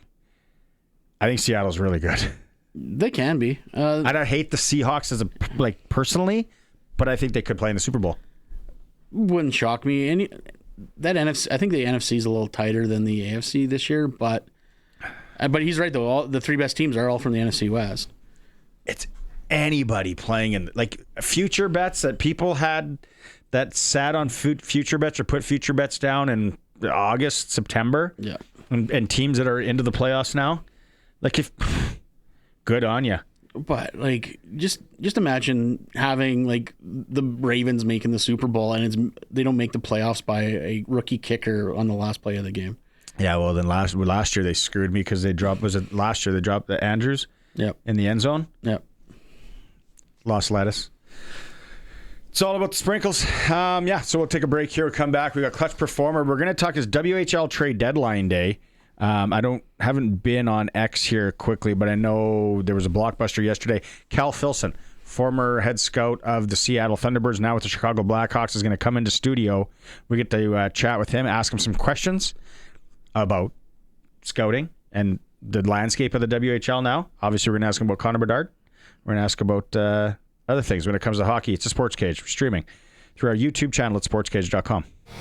So last night, I made it a point to watch the San Jose Sharks Los Angeles Kings game front to back because of Darcy Kemper. He just had his dad on the program. He's coming on next week. But I've seen bits and pieces. Doing some Olympic scouting, were you? Macklin Celebrini, yes. 71 for San Jose is good. Circle him. He's not bad. He had a goal, 2 assists, set up the game winner in overtime, 7 shots on goal. But here was the tying goal. This is my clutch performer. If you're watching the stream, if not, you'll be able to listen to it. What a move, what a shot, what a goal with a minute on the clock. Celebrini keeps it alive. Macklin, what a move there against Vogel. Into the middle. He scores! What a goal by Macklin Celebrini. He has done it again. He has stunned us. Another wow moment as his dad, Rick Celebrini, gives the fist pumps to the other dads. Yeah, he's so good. And I bet on the Sharks to win last night. So that helps as well. And then in overtime, like I said, he assisted. He started the play. They went down and scored. Kemper actually played really good. The goals that beat him. But that's my first one. Anybody else? Just a quick note on Celebrini. Like, he is blowing away that team by points alone. Like, he's just what? Like 20 points ahead of the next guy. It's just ridiculous. It's unbelievable. Coulson. I have a kind of unique one here. So, kid by the name of David Gabriel Georges, named a National High School Player of the Year in the States. Right? He's a running back out of Baylor High School in Tennessee. He is from Quebec, and he's a junior, so he's grade 11. And he's the High School Player of the Year. Baylor, is it Baylor, Tennessee, or Baylor in Texas? Baylor High School in Tennessee. He's a high school player, and he got named National Player of the Year. And he's from Quebec. Originally from Quebec. I can't find where. Everywhere I look, it just says originally from Quebec. And I'm like, oh, someone's hiding something, I guess. Wow. But yeah. So, yeah, David Gabriel Georges, DGG as his teammates call him. He averaged nearly 11 yards per carry this season for 17.56. Led the team to their first 12-0 season in, I think it was like 60 years, and won the Division II AAA championship. Speaking of Quebec, now that you mentioned it, I'm not trying to get myself in trouble here by any means. But you will anyway. But I watched the Flames and Montreal Canadiens last night, and watching the beginning of the game. I really need to go to a game at the Bell Center in Montreal. Like, I've never been. That's on the bucket list. Got to make it happen. But they sing the national anthem everywhere else, and part of it's French. Mm-hmm. So then I was listening to it in Montreal, being like, is part of it going to be English? No, fully French. Full French? Yep. Yeah. That's not a two-way street. Nope. It's straight French. Okay. Have you been to a game there? The only time I've ever been to Montreal was a work function, and I'm kicking myself for not going. A bunch of the guys snuck out. You don't remember? You went to have smoked sandwich? Yeah, we'll call it that. Crescent Street. Anything else? Anybody? On the Celebrini talk, he leads the Sharks with 67 points, 24 goals, which is double the next closest, Will Smith, and 43 assists, which is one short of being double. It's like a rec team. It's him. It's ridiculous. It's a rec team. It's a senior team. Oh, yeah, they're one really good import. Exactly what it is, actually. Clutch performer for Nick Service in Emerald Park, your local Massey Ferguson Challenger, Rogator Gleaner, and Fent dealer. It is a Sports Cage. We're streaming sportscage.com, and we're on 620 CKRM. Kind of two SJHL reports this week. Yesterday, we had Drew Kosher on, and we talked about the Viking Cup win. So today, the power rankings just released, sportscage.com. The Flin Flon Bombers still there. I was talking to Craig Ulmer, father of Ryan Ulmer, who plays up in the Flon. They got a good thing going on up there right now. Weyburn Red Wings, Cody Mapes' boys, sitting at number 2. The North Stars of the Battlefords. They jumped from 6th to 3rd. Yeah. Battlefords, they're doing some good things. there. The team that still shocks me is number 10, Melfort. The JHL guy. Sorry, what's that? Oh, that shocks me. I'm not even an SJHL guy. Maybe they'll turn it around, but they're in one in the UPL division. Like, they're sitting with 25 points, and Flin Flon, who leads, is at 49. Then the upstart Nipawin Hawks are sitting at 41. So interesting stuff there. As for games, there's a couple of games tonight. Game of the week. Let's go with those Melfort Mustangs. They're in Yorkton on Friday. Yorkton needs points as well. They're trailing Estevan in the Bungie division by 3 points. Now let's go Weyburn at the Battlefords. Friday, January 9th. Weyburn's heading to the Tropical Inn, doing the road trip, taking on the Battlefords. That will be a good one as well. Benny's traveling on the bus right now, but like I said, it's kind of a 2 SJHL report this week. We'll have him back next week. It's brought to you by Chad Reach, Senior Wealth Advisor for GP Financial Services and Avisa Wealth. Your employer plan might not be right for you. You could get a second opinion. Call Chad and his team. They'll help you out, whether it's a job changes, life changes. They'll work with you. gpfinancial.ca. Let's keep the hockey talk going. We've had lots of football talk. We've had lots of Chick-fil-A and Raising Cane's talk over the last little while as well. But it's WHL trade deadline day, and I haven't been following it like super close today. So if we missed anything, somebody jump in. Joining us in studio once again, Cal Filson, scout with the Chicago Blackhawks, used to be with the Seattle Thunderbirds, senior great from the Siemens Wheat Kings back in the day as well. How's it going? You're telling me you've been on the road a ton. Yeah, it's been a grind since Christmas. Starting on December 27th, I was on the road for 9 straight days, either on the road or at games around here. Like, where would you have to go? Where would you be traveling? Is it like obviously a different place every night? Pretty much, yeah. I would, I was PA, then the next night I'd be in Lethbridge, and then the next night I'd be here. And then January 1st, I was in Penticton, and then the 2nd, Kelowna, and then the 3rd, Red Deer, and then the 4th, Edmonton. So that's just the grind. That's just the way it goes. The life of an NHL scout. What's that Penticton thing like? What do they got going on there? They're actually a really good-looking team right now. For this year, they were able to have 4 20-year-olds, so they're a little older, heavier team. Right. And, Fred Harbison did a really good job of bringing in some top-end American kids. And they're a big, heavy, strong team. They're going to be tough out. Supported. The support is what they thought? Yeah, as far as I know, there's a pretty good crowd there. It was New Year's Day, so you're going to, 4 o'clock game on New Year's Day. Who were they playing? That day was Prince George. Oh. So probably, they're going to have a pretty good crowd that day, but it looked good. WHL trades the big one so far, unless I missed anything. Somebody jump in. It was Prince Albert, Seattle, and especially Saskatchewan based here, with Braden Coots going to the Raiders. You look at the picks that went back the other way, and I started kind of going through. We had Nick Nielsen on yesterday, and then there's some picks and all that. Out of the gate, though, and the guy that's been with it, to get a player, strong player, a little bit of NHL, international experience like that for PA, is it hard to not put everything on the table to get that when you're so close? It is, and especially a guy like Braden Coots. I know him really well. I drafted him in Seattle, and so I was there. His first couple of years with Seattle, so I know him really well. And he's a phenomenal kid. He's an extremely hardworking 200-foot player that's going to put up offense. He can be on your first line. He can play against the other team's best line. He's on your power play. He's on your penalty kill. He's on the ice in the last minute of a tight game, no matter. And he was the captain in Seattle as a 17-year-old, which I've never seen that before. I was in Seattle for 14 years. We never had anything like that. Matt Barzell and some really good players come through there, and no one else did anything like him. What did you like about him when he was I guess the 14-year-old Coots? Yeah, he played at the Yale Academy out in BC in Abbotsford, so we saw him a lot at all the big tournaments and showcases that year. And he was then what he ended up being in the WHL. He's he could score. He was one of the top scorers in that CSSHL.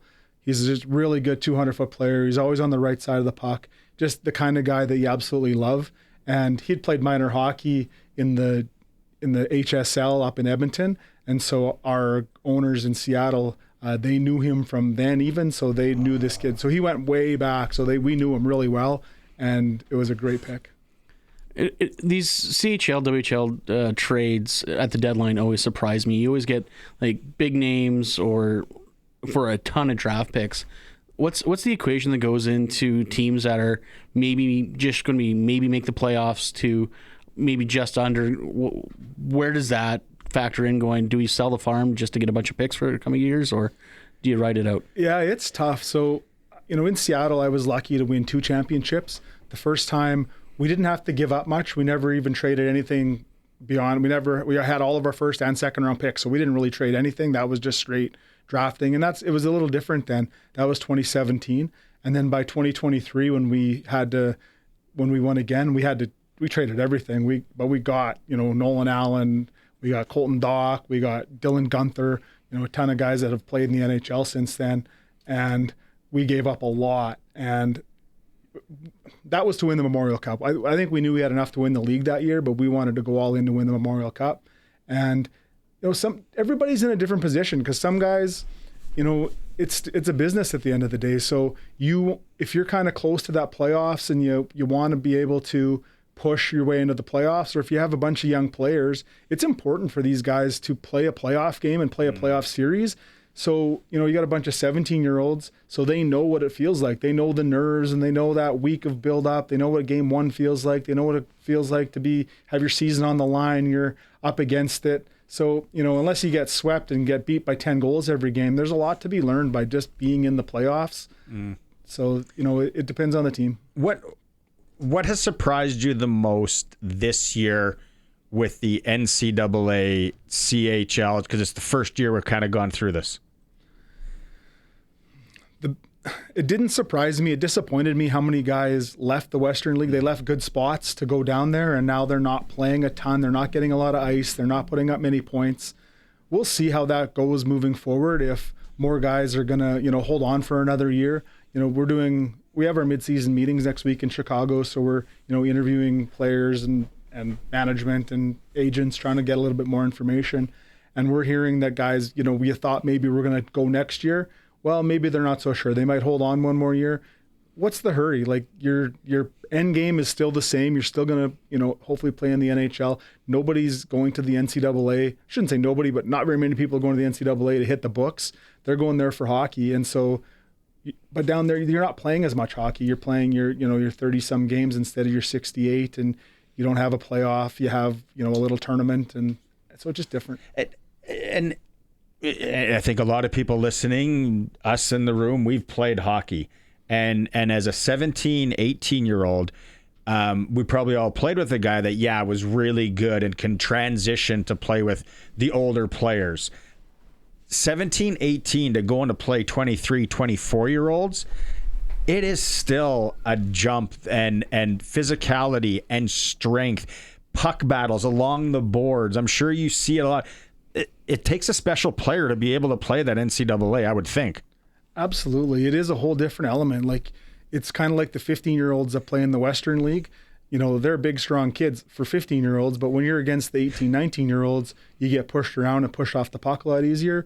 So when you're 18, 19, you can push these, 16, 17-year-olds around, but now you're playing 23, 24-year-olds, and you're the one that gets pushed around, and it's just, it's just easier to stay in the Western League and develop a little bit more. Do you think, like you said, and are you hearing, because I'm starting to see it too, like I looked at Eli Johnson from Prince George, won with the Pat Canadians last year. I think it's St. Cloud. Now, I don't know if that's a next year thing or if that's maybe 2 years from now that they're planning, but are you hearing that, we can commit, but we're maybe going to think about it at 19 or 20, not at 18? It'll be a two-way street there. They don't want to bring you in and not play you either. It doesn't help them, because they want guys to develop. If they leave you in, you're taking a spot. Yeah, you're taking up a spot. They're giving you scholarship money when they don't have to yet. So they don't want to bring you in any earlier than you're ready, and they want you to be ready when you get there. Prince George traded Eli Johnson to the V's for a 6th rounder today, by the way. Really? Yeah. Why would they? He's just because maybe he might be going in a couple of years, or the V's making a push? They actually announced they're going to send him down to Junior A as well. Oh, so that was there's only been 2 trades announced today, and that was the second one. So I believe his rights are held by Humboldt. But I don't know for sure where he's going to end up. But I just saw that today too, that they traded for him. They're going to send him to Junior A. Not that I want to put ourselves in spots, but let's play the game here.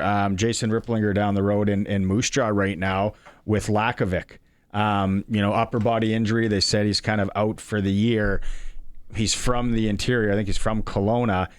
That's a May tournament, right? I no doctor, don't know anything like that.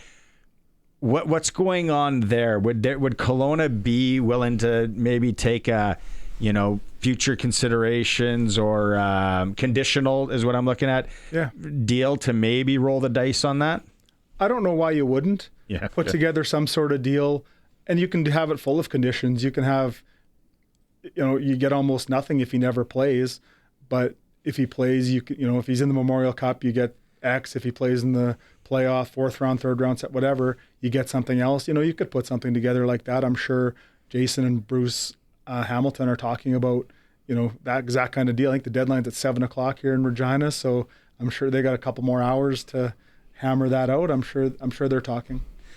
Have you ever come across that back in your days in the dub though, where you had a player that was a no doubt probably going to get moved, and it was at the tournament's in his home city, and it'd be a 2-way street as well. It's great for the Warriors because they're going to bring in stock the cupboards as they say. Kelowna's getting what they want, and then an injury.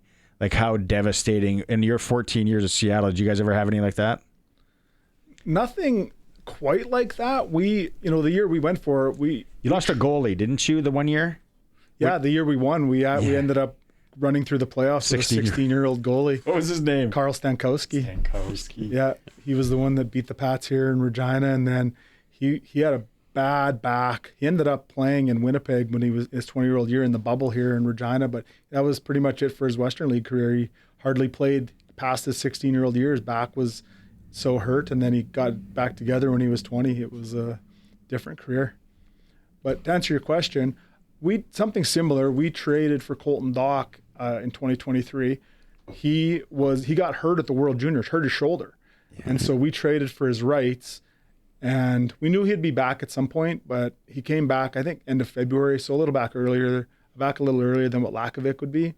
But so it was something similar to that, but something not specific where, a guy in your hometown and he's hurt, and nothing quite that specific. Your years with the Dub, I think I might have asked you this question, in a hockey dressing or whatever, but what year was the draft like? Really stocked, like everybody was on their toes. It was a stacked age group. My first year full-time scouting was probably the best draft. I thought it was always going to be like that. In the first round, Peyton Krebs, Dylan Cousins, Robertson that plays with the Rangers. There's probably 4 or 5 at least first-round picks that went to the NHL, and I thought it was always going to be that good, and it's not. What's the 11 from here and from talking to your guys? What's the 2011 year like this year, Western Canada? I haven't heard as much about it this year. I've heard that at the top end it's really good, and then maybe the depth isn't as good after that. But at the end of the day, they're still going to pick, 230 kids or something like that. So you got to find them and you slot them and figure out where they work. And you never know. Like these kids, that's the thing with drafting 14-year-olds is you do all the homework you can, hoping that you got it figured out. But there's so many kids that end up playing that aren't even drafted, or they're late picks, or that just because they grew later, or they wanted it more than other people, and so you just don't know. But how do you think the American kids tie in? Obviously, with the NCAA now, dub teams, are reaping some of the rewards where they're we can explore the WHL now, but at the same side of it, you hear, I don't want to say I know, but you hear like a kid from Dallas, a kid from Los Angeles, that's a higher end player. parents might be a little reluctant to send them to certain areas of the WHL? That's always been the case. Some of the, and not just for American kids, but for kids from the Lower Mainland, it was a tough sell getting them to come out here. We had a tough sell to get kids from the Lower Mainland just down to Seattle sometimes. They just want to stay. They're so used to, playing in the academies close to home. Like, no, Seattle's too far, or I don't know what it was. Or we don't want to be in this kind of city, so there's always going to be recruiting issues. Doesn't matter what city you're in, but it is tougher for the small market teams for sure. Trying to convince these kids to come for sure. So it's always going to be that way. You kind of touched on the difference between the NCAA game and the CHL game. As a pro scout, do you weigh things differently, or is a skilled kid still a skilled kid? We're just looking at the traits. Yeah. Like when I go to a game, it can be a bad game. It's ugly. I'm just, at the end of the day, I'm writing down the traits. I'm writing down how do they skate, how do they compete, what's their skill, and what's their hockey sense. That's it. That's what you're looking for. So you want to see guys, and then obviously, there's going to be intangible, like how did they perform in this game, and you got to write that down, and you write down what they did and how the game went. But at the end of the day, you're just looking at the traits. Text line coming in here. What would WHL get paid to jump to NCAA, i.e. McKenna, $700K? The high end, like McKenna's the crazy one-off this year. Will we see it with Maddox Schultz in a couple of years maybe, or Liam Pugh or players like that? There's a lot of kids that are going down. It's just to play NCAA, to have that college, which back when we circled back to this conversation, in my brain, I can't figure out, and even why a parent wouldn't want, it's almost like have your cake and eat it too. Go when you're 20. It's not going anywhere. And then you can go experience that college life, get the papers if that's what you're going for, and then you have the best of both worlds. Why go so early? I agree 100%. And a reason is the paychecks. 700 has still never been confirmed, but that's kind of the widely rumored number. I didn't hear of one other player even in the 100,000 range. Like all these other kids, they're going for a lot less than people think. And it is just to play against older, bigger, faster, and just get to something different. There is going to be some fear of missing out. The parents are going to have, the kids might have had it. The agents, I hope, will talk sense into the kids and the parents.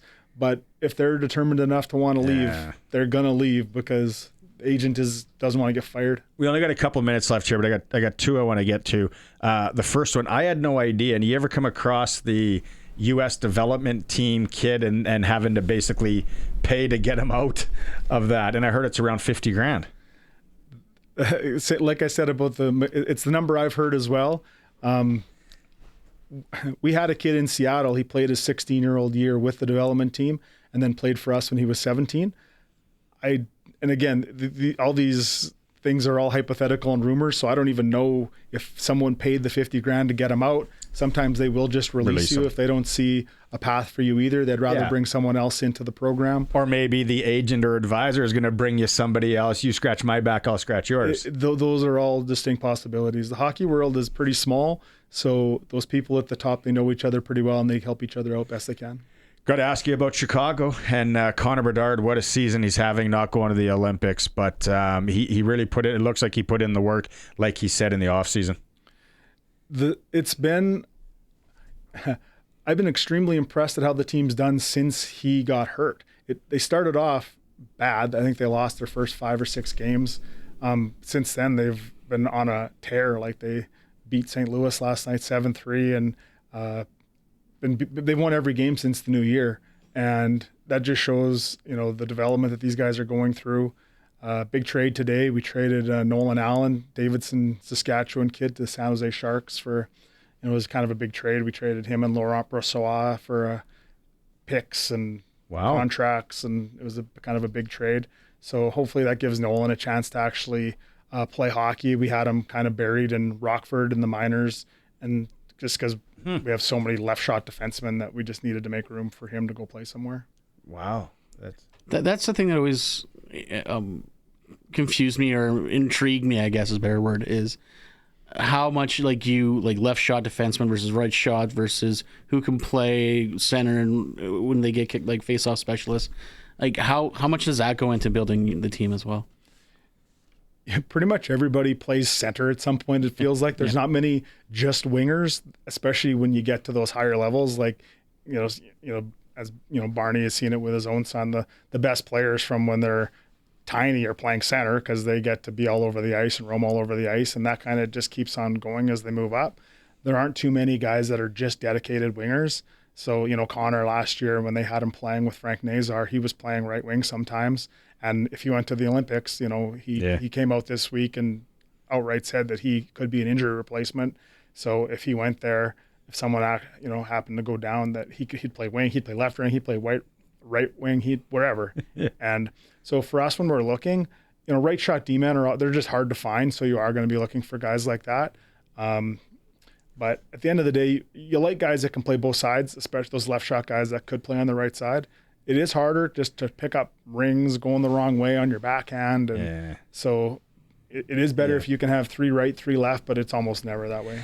Cal Filson with us, scout from Chicago Blackhawks, formerly of the Seattle Thunderbirds. We got to bring you in before the Olympics. This has been great, and I know people love listening to it and picking your brains, so hopefully you're not going too far, and we can bring you back in a couple weeks. Sounds good. Right on. We'll take a break here. It is the Sports Cage. Downtown Regina is streaming through our YouTube channel at sportscage.com. Curling's ongoing in Melville, Saskatchewan. Saskatchewan women's and men's championship going on. The women are on the ice right now. The men have a draw at 8 p.m. this evening. SJHL hockey, Clippers hosting Melville, Weyburn's in Battlefords. National Hockey League, Canadian teams, Calgary's in Boston, Montreal's home to Florida, Vancouver travels to Detroit, the Leafs are in Philly, Edmonton twirls in Winnipeg, Ottawa at Colorado. Sports tickers for the one and only Extreme Hockey and Sport, now in Moose Jaw, Saskatchewan at the Temple Gardens Center there. They're home of the price match guarantee in Regina and in Moose Jaw.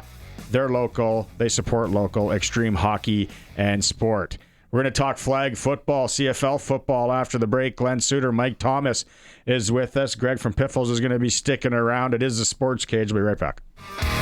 Welcome back to the show on this Thursday. Greg from the Piffles podcast is my co-host today. If you're watching the stream, sportscage.com, you can see from our tarps where our allegiance lie coming up this weekend. NFL, we've been talking about it. We talked to Farhan Lalji in hour 1. And we went through the game tonight that he's at as we watched the pregame show up there. College semifinal, also NFL games. We had Ken Wiebe from the Winnipeg Free Press talking Winnipeg Jets in hour 1. You can go back and listen to it in podcast form, of course, always, or watch it on our YouTube. It's kind of like we got the flag behind. It's kind of like we are the home of the New England Patriots. I think we are, aren't we? For the next 3 days until they lose out. We're the Drake May fan club. And then everything goes back in a tote until for you maybe until next year. No, it's been a good show. It's been a lot of fun. Thanks to Cal Filson again for coming in, and we got text messages there that people just love listening to him and just his brain, man. Like he's watched a lot of hockey. He's not even my age, not that old. Although I just hurt myself walking earlier. I was going to say, you're kind of damning him with that faint praise on that one. Yeah, it's just like he said, like at 14, like the WHL trade deadline right now, and they're trading draft picks and all that. It'd be so hard. And I live with a 14-year-old. I have no idea what he's going to be like in 3 years. Well, and that's what surprises me is like you look at all those trades and there's like one player and 12 draft picks over like next 4 years. It's like you literally have no idea what you got. It's interesting. I'm curious. Very watching Colson. Keep an eye out too. If Moose Jaw does make a move and trade the rights to Lyndon Lakovic to maybe Kelowna for considerations. Nothing yet, but the Hitmen just sent Koi Funk to the Cougars for a third rounder.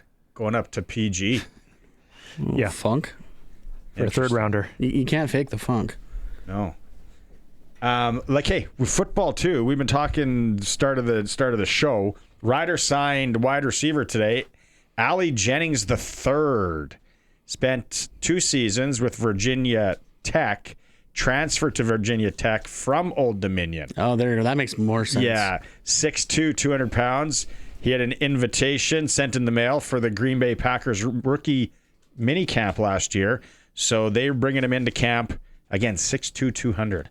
It's a nice size for a wide receiver. You need those American receivers. They got a few of them signed that are intriguing me already for this upcoming season. And they released it officially today. The Riders released Dante Myers for NFL opportunities, which you kind of knew was coming down, and we'll see how that goes out.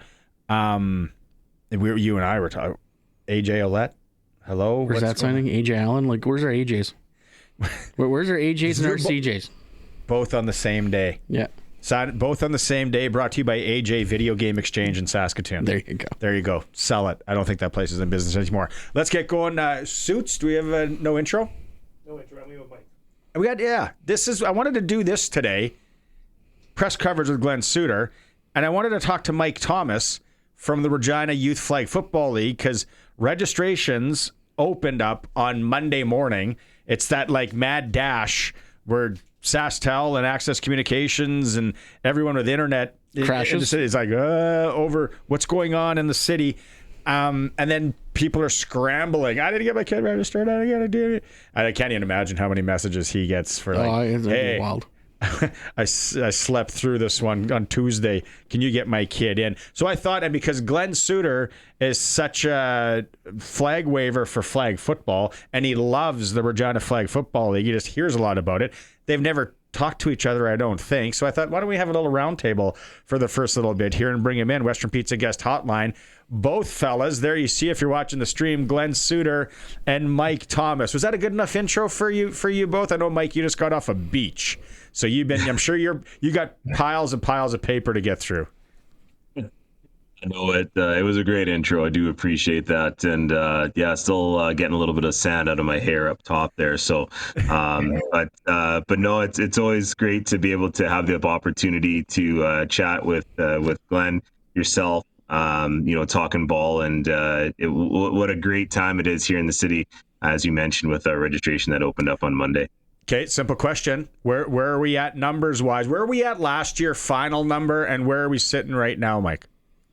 Last year final numbers, we were at 3,502 at the very end. And after day one registration last year, we're at 2,958 was the number. Here we are in 2026, and we're at 3,190 after day one. And we're getting close to that 3,500 mark here on Thursday. So, it's definitely it's super awesome, super appreciative. We've got a wait list and 3 groups, and really trying to push the needle there. So we think we're probably going to get to about 3,700, 3,750 this year. And that's just in the spring. So, it definitely is something that has been super appealing. And again, as we know, you're only as good as those people that are out there that help coach those kids and give those great experiences. And we've been very fortunate over the years to have a tremendous amount of support in our community, bedroom communities, to make that work as we've been able to do over the years. Glenn, that's an impressive number. You and I, we like our flag football. You're coming in to help with my team. I'm buying you Western Pizza. We're doing that whole thing this year. Don't know when. But that's an impressive number, Glenn, isn't it? Yeah, it really is. So again, congratulations, Mike. I mean, just what you've been able to build, and you and your group, and all the volunteers and people that are helping out. I certainly want to just offer anything that I could do to help, whether it's in season and I'm in town, or via Zooms or whatever you might need. I'd be happy to help in any way I can. But I guess I want to go back a couple of years to where and remind the listener of how the Regina Flag Football League was recognized by NFL Flag Football for the best league in all of flag football in North America. I mean, that's huge, Mike. Yeah.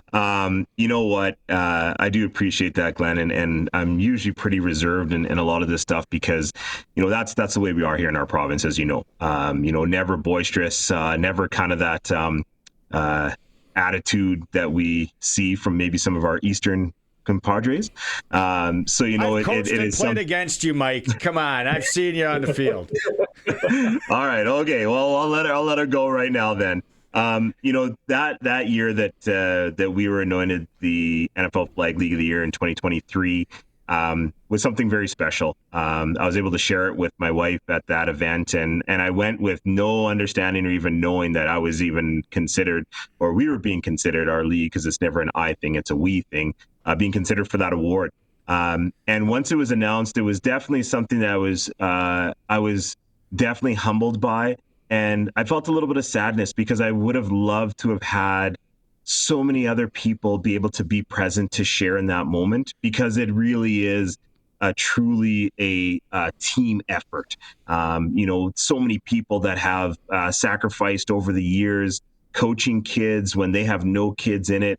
You know, we have so many guys from the Thunder and from the Rams that coach, and, you know, women from the Riot that are a part of the league, and even kids that go to school at U of S that come home for the summers that coach. And you know, it's the best part about this is the fact that there are guys that I've played with that their kids are now coming up. They're, you know, 5, 6, 7, 8-year-old girls and boys, and they're now coaching. And that's the part that really gets me, that really drives and motivates us. So, you know, when we got that award, it was such a moment of gratification to know that a place like ours in Regina, it is definitely a hotbed, you know, for football, knowing that we've got the Riders here and the province as a whole is supportive of the game, was really such a vindicating moment, and one to just show that, hey, you know, we can compete with the LAs and the Miamis and the Chicagos and all those big major US cities.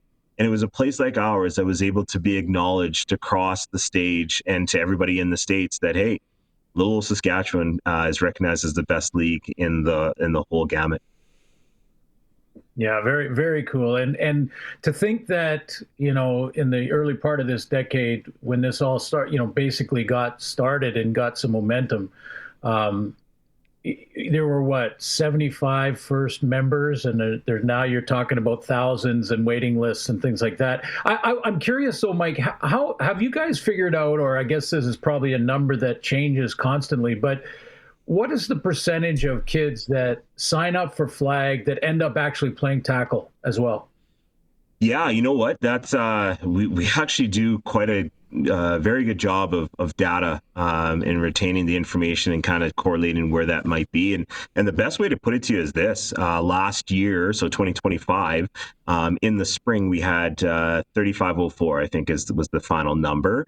And when we look at that, you know, that's a time frame where there's no tackle for a lot of groups. There's, you know, some elite stuff for some high school players who kind of do both. So when you look at it and you say, okay, 3504, you divide that by 2, you're sitting at about 1752, if I'm not mistaken, doing my quick math. And when you look at Regina Minor football numbers, because a lot of the people that are here within Regina and surrounding areas, Regina Minor numbers are at about 1,300. And in the fall, we were running close to 1,600. So it shows that there's still a large number that are going and playing tackle. And you know, I can use my son and the group of boys that we had on our team who, you know, Barney calls the group of Wagoneers, or if that's the proper hockey term, you know, those guys that we had on that team, of a team of 10 kids, 9 of them were playing tackle football with their respective high schools in Regina and Moose Jaw. So, you know, that's, you know, 9 out of 10 is playing tackle in the fall with that group.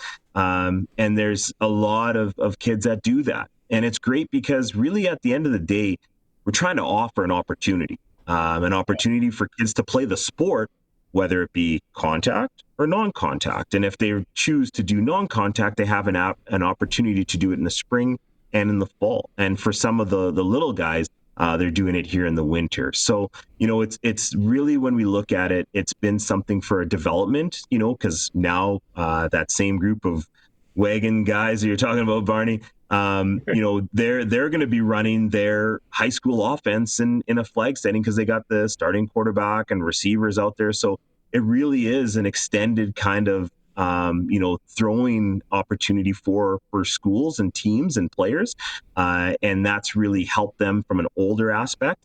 And the other part is with the female explosion into the sport is, boy oh boy, are our girls really good. And I've had the firsthand opportunity to see them compete down in the U.S. We were down in Phoenix at the beginning of December and took down the number one team in Arizona in game 1. And then ended up playing them in the final and lost in triple overtime. So, that just goes to showcase the talent that we have and that, we'll play anyone, anywhere, anytime. But then also to know that boys and girls across the province and here in the city have a chance to play. Greg's got one here. Obviously, with that giant influx of kids, is there a shortage of coaches yet, or is it still parent volunteers? Or I know that, like you said, with the Thunder and the Rams are out there, but what are we looking at for coaches? I'm looking at one right there. Right, you can coach. You can I'll recruit anybody I can get. I'm here at the office right now. And shoot, I might have asked the cleaning dude if he can do something. So, the best part for us is that we definitely are dependent upon, parents and people in the community to coach. Like I said earlier, we got people who don't have kids who are coaching in our league, or kids have moved on and they're still coaching, or they bring their kid back to coach. So, that's the best part about this, is that while it isn't as technical, where, in the tackle season where you've got positional coaches that are doing things and that sort of thing, we do see a lot of parents that do give back, volunteer and coach in our program, which is amazing and is awesome.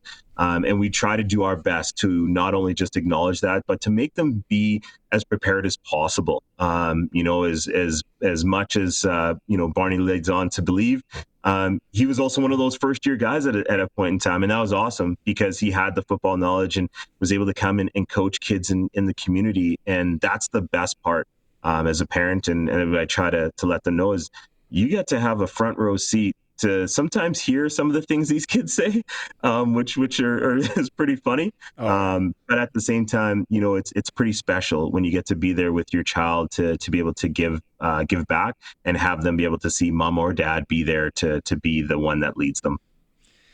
Yeah, my wife and I used to coach together. And then we figured out that wasn't a good idea. She's a strong personality. She runs a school of 450. I'm just football guy here. So we decided I'll handle this. You be the rock at home that we need. Glenn, do you got anything else? Because I got one more before I let Mike go. Yeah, Mike. I was thinking about the international stage, and you know a lot about this in your background. We just watched the World Juniors in hockey, and slowly, Canada's always been the number one team kind of thing going in, but slowly other countries are catching up in hockey. Where are we in flag football internationally? Like how many countries in your mind can win it all when it gets to the Olympics in a couple of years? Yeah, you know what? In asking that question, it's really a good one, considering that, obviously a colleague of yours from TSN and Paul Lapalisse is the head coach of the senior men's national team. And I had the opportunity to coach the Team Canada junior team that was at the NFL Flag Championships this past summer in Canton. And we lost to Mexico in a tight game. And so, Team Mexico is very strong from both the men's and women's side of things. And I've also had an opportunity with my daughter to coach the 15U national team a few years back in Charlotte. And in that event, we were playing Panama, Mexico, US, also Japan, Great Britain. So, there are some countries that can get in and really surprise some things. And so, with the LA Olympics in 2028, one, everybody has to qualify for it. So right now, Canada's in this boat to be able to get in the qualifying stage. And so I think Lapo and that crew, they were just down in Chula Vista doing their training camp, and they're getting ready to be able to qualify. And we actually have a coach from Regina here, and Tim Seiferling, who's on the senior women's national team with Rachel Lassard and Alex Desjardins.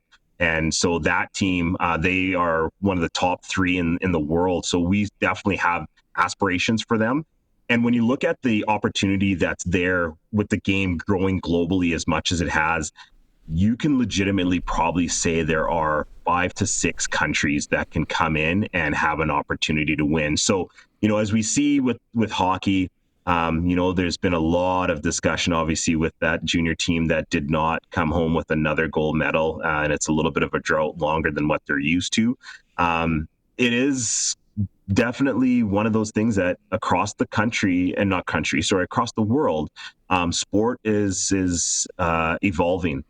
There are more opportunities for players to come over to Canada and the U.S. to play, whether it be football, basketball, hockey, soccer, and then going back to their neighboring countries and are benefiting from that. So, if I could say anything, hopefully in 28, we will have both our men's and women's on the podium getting medals for flag. Love it, man. Love it. One of the things that it just seems so rewarding because it's a game that, although it is flag football and people think football, it is an absolute different game. And when you watch it at a high level, it is so awesome. And, Mike, just watching your teams and the different things that I pick up from you guys. And I talked to Tim, too, about maybe coming out this year and helping me. The one thing, Mike, that I see in Regina, the amount of new Canadians that are playing this sport, it's something super special. Absolutely, man. I have to give massive kudos to the Saskatchewan Rough Rider Foundation as well.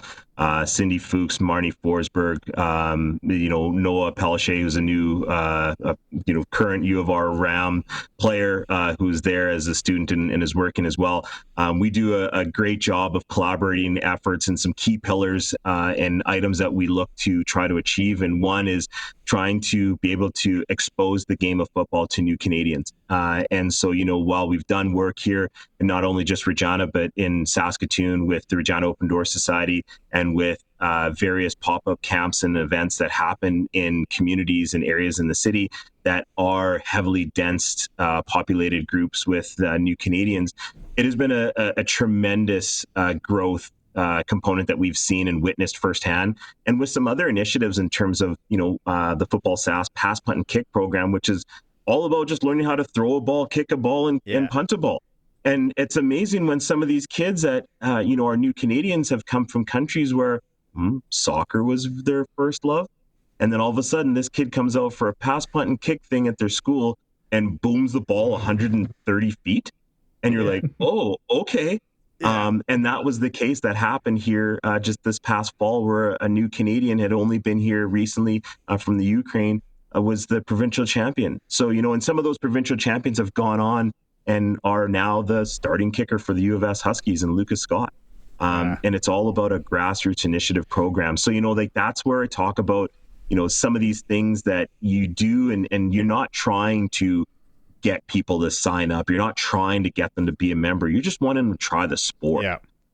And then once they get in, oh baby, it's lights out from there, because they can really do some damage out there. It's happened so many times, whether coaching the boy or coaching the girl, and you have these people and they've only been in Canada for a year or two, whatever, and these parents, they have no idea what they're getting into, or the kids, and then you watch as it goes, and all you see on the sideline, and I'm not even being cheesy here, just the parents with this big smile, because their kids are doing something totally new and usually excelling at it. And they're in the same boat as the other kids, right? And it's such a fascinating sport. 5 on the field in the spring. It's so cool. Because before I let you go, Mike, I want to know, so just people maybe out there listening that didn't get a chance to register, what should they do? What's the waiting list procedure? And then if anyone wants to coach. If there's anyone out there that has an opportunity and hasn't seen this yet, well, hopefully they're awake now and get a chance to know what's going on. But if there are anyone that is interested, they're able to head over to the Regina Youth Flag Football website to get registered for the spring program. There are a couple divisions that I can see right now as I have the information open up on a screen behind me, where there are some spots open, very limited in certain divisions, with 6 spots open in one division, 13 in another, and 30 in the last one. So, it definitely is one that hopefully if they are interested, that they reach out to us. And it's been great because we have talked to some parents today. I talked to a mom who's got a kid that is homeschooled, another one that is just starting school. So there are some parents that are new and they're learning, like, a program that starts in May, you're registering in January, like, really? And so then, we have to educate them. It's like, well, it takes about, anywhere between 3 months sometimes to get stuff together for some groups. And so you need to have that time. And so hopefully for those that are listening that are interested, they can definitely reach out. And for any listeners that are up from across the province, they can definitely reach out to us at Football Saskatchewan in regards to a program perhaps in their area, as it is definitely one that is growing like I guess a nice Saskatchewan bushel in the summertime. So it's definitely one that hopefully they can get on the wave and ride that here. The love of the game and the greatness of football here in the province. Some crabgrass. Grows like Saskatchewan crabgrass. Mike, thanks for doing this. Glenn, are you gonna stay on, Glenn? We can talk some CFL if we go to break. Yeah, all right. For sure. Okay, Mike, we'll be in touch. Open door here for you whenever you want anything. Thanks for hopping on. Absolutely. Last thing before I leave, Suits, next time you're in Regina, stop in the truck. I'm using the second row doing the bug, so we can definitely connect there anytime you're in. I love it. We'll see you there. I love it. Awesome. Excellent. Okay. Thanks so much, you guys. All right. We'll see you later. Right on. It is the SportsCage. We're going to break here. We'll come back and we'll chat some football with Glen Suitor. We're streaming through our YouTube channel at sportscage.com.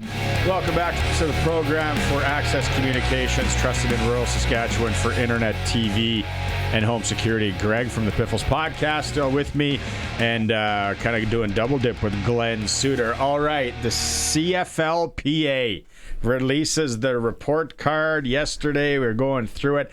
I know how much you love this, Glenn. Yeah, Barney, I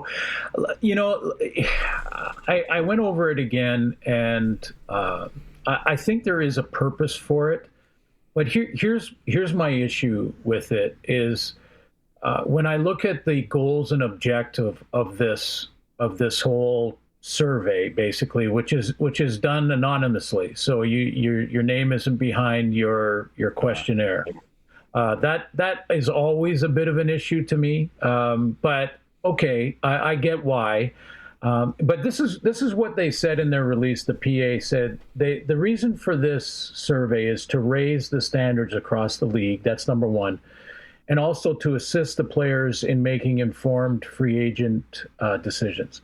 And I guess my question there is, can that be accomplished by working as partners with your football team? So in other words, it doesn't have to be a captain. It doesn't have to be Trevor Harris that goes into management and says, hey, we need to improve this category. It could be Solomon Elamimian that finds out from the team and their survey that they need to improve in a certain area. And then Solomon makes the call. And then if nothing happens over a year or two to address the issue, then I think there's a reason to make it public. I just think there's a much more, a business way to approach this. There is a purpose to it, though, and the purpose is to improve in areas where I think a lot of teams, guys, probably don't even know they aren't doing well in. Like, for instance, how much does Amar Doman know about what's going on in the training room every day in the BC situation? I thought that one was just a major head scratcher, which again hits the credibility of something like this to me when ownership in BC gets a C- or something. Yeah. Like I just listen, for someone who's been around the league for 45, 50 years now, this is the best owner that any team has had in years. And if there's issues and he was aware of them, I guarantee you he's working towards fixing the issue. And no matter how much money that might take, I've talked to him many times one-on-one and personally, and it's not just what he's doing with the Lions, but it's what he's doing with flag football in BC minor football, and even Football Canada. So this goes even well beyond just his own business and team. But so that one, again, I wonder, where does that answer come from? I just think if there's a better way to do this as partners, why don't they execute that first? And then if they still have issues and don't get results they want, the PA I'm talking about, then we can go to a public forum, because here's one of the ththings that happens. The haters out there, the people that enjoy kicking the league for some reason, and you know who I'm talking about, we're throwing gasoline on that fire with this. And I'm not sure what the purpose of that is, because you can accomplish their goals without doing that. Well, public shame is obviously the quickest motivator for a lot of people. If you look at last year's report card to this year's report card, and just the anonymous comments in it, like Winnipeg's foods got better, Winnipeg's travel got better. Like, some teams took this report card to heart. But you're right, it is a biased look at it. BC's numbers actually surprised me. Like, as a Rider fan, I couldn't believe BC was so low. Well, yeah, and here's the thing though, is public humiliation would do that for sure. That's going to probably get the result as quick as you can. But could they have done it? And maybe they have asked. I haven't called Solomon to ask him, hey, did you guys contact the Lions and ask about their ownership, or at least tell Amar Doman why he got a C-? Could tell him why. And I'd love to know why, because, boy, I don't see it. And that's just one. I just handpicked one out of there, and there's a lot of that makes some sense, like the improvements you talked about, Greg. But here's one that's interesting for me. The coaching staff category, okay, there are 24 starters and probably over 50 players when you talk about injured lists and reserve lists and things like that. And so there's only 24 starters. And when you're a player in training camp, you're trying to become a starter, flat out. And if you don't, you disagree with the coach. Okay? You might not say it. And if you have a chance anonymously to go, oh yeah, I'm gonna put this down as he's making a big mistake without me being a starter.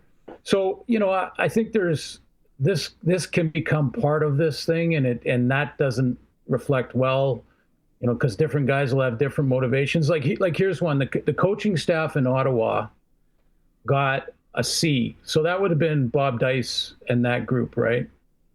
And the coaching staff in Toronto got a D+, and now Ryan Dinwiddie, who was the coach in Toronto, is now the coach in Ottawa. So, Ottawa actually got a better grade than Dinwiddie and the Argos last year. So, so how does that reflect on the coaching abilities of Ryan Dinwiddie, who I think is going to improve that football team in a big way in Ottawa? I think he's going to have a great year there. So, that there's a bunch of questions like that in it. We are getting long here time-wise, and we have to ask you, because we had Luke Mullender on, and we went through this the other day, and we started going through, what is it, food and diet? Yep. Is that what it's called? Yeah, food and diet, yep. Glenn, take us back to the 80s, early 90s with the ride. How would the report card look for you guys back then? What were you guys eating on road trips? How were you traveling? What were you eating in the locker rooms after this and that? Well, we were traveling, on Air Canada or whatever airline was available. We were traveling, on regular public transit like everybody else. Who smoked on the plane? Yeah, no one on the plane. There were a couple of guys, I won't name them, that did in the locker room occasionally. But here's to answer your question, Barney. I would have probably given them an A, only because we would walk off of the field, games win or lose, and there would be a whole table full of poured beers waiting for us to grab ourselves a pint as we were walking past the front door of the locker room to go in and get undressed. I mean, this was the nutrition and diet. Nice. And I don't think any player for a second would have given them anything lower than an A for that. It's an interesting category though too, because you're a grown man, you're a pro football player. Take care of what you put in your body, man. Like I don't care what the team lays out. You have to eat and get ready. I mean, guys have personal trainers now who are putting together their whole nutritional, chart. So I don't know how much the team is responsible for that or should be for that anyway. But I know ours was pizza and beer and whatever, and everybody loved it. So I'm not sure what that tells us about athletes at that time. But because Luke said there was the KFC after practice on Toonie Tuesday, but then he said they would have to take the bus back from Winnipeg. So I'm in your day, I don't know if you maybe bussed both ways, Winnipeg and back, and then we did bus occasionally, but not all the way to Winnipeg. Like that would have been a training camp thing. And then he said that post game, I forget who the player was. There was a Jamaican food place, and this guy had a connection. This van would show up with bags of probably Jamaican meat pies, which are amazing. And they would chow down on those on the bus ride home. And then they would stop in like Brandon. And he said, and then they would always, they stayed at the, what's the fancy hotel downtown Calgary? Fairmont? There's that. All right, downtown Winnipeg. Yeah, the Delta or the Fairmont, yeah. And they would be on the bus home, so they probably stopped staying there because the hotel banned them because they would all steal pillows because they wanted a pillow for the ride home. Yeah, and you're cramping up and everything else on the way back, and you're and probably sneaking a few drinks in there too. So but here's one thing. In all seriousness, the three categories that I think teams really need and should be looking at, and honestly is part mostly the responsibility of the head coach and the coaching staff. The way that families are treated, that category, that is seriously important to players. And if you want to have a great reputation around the league in free agency and things like that, take care of the players' families when it's game day and things like that.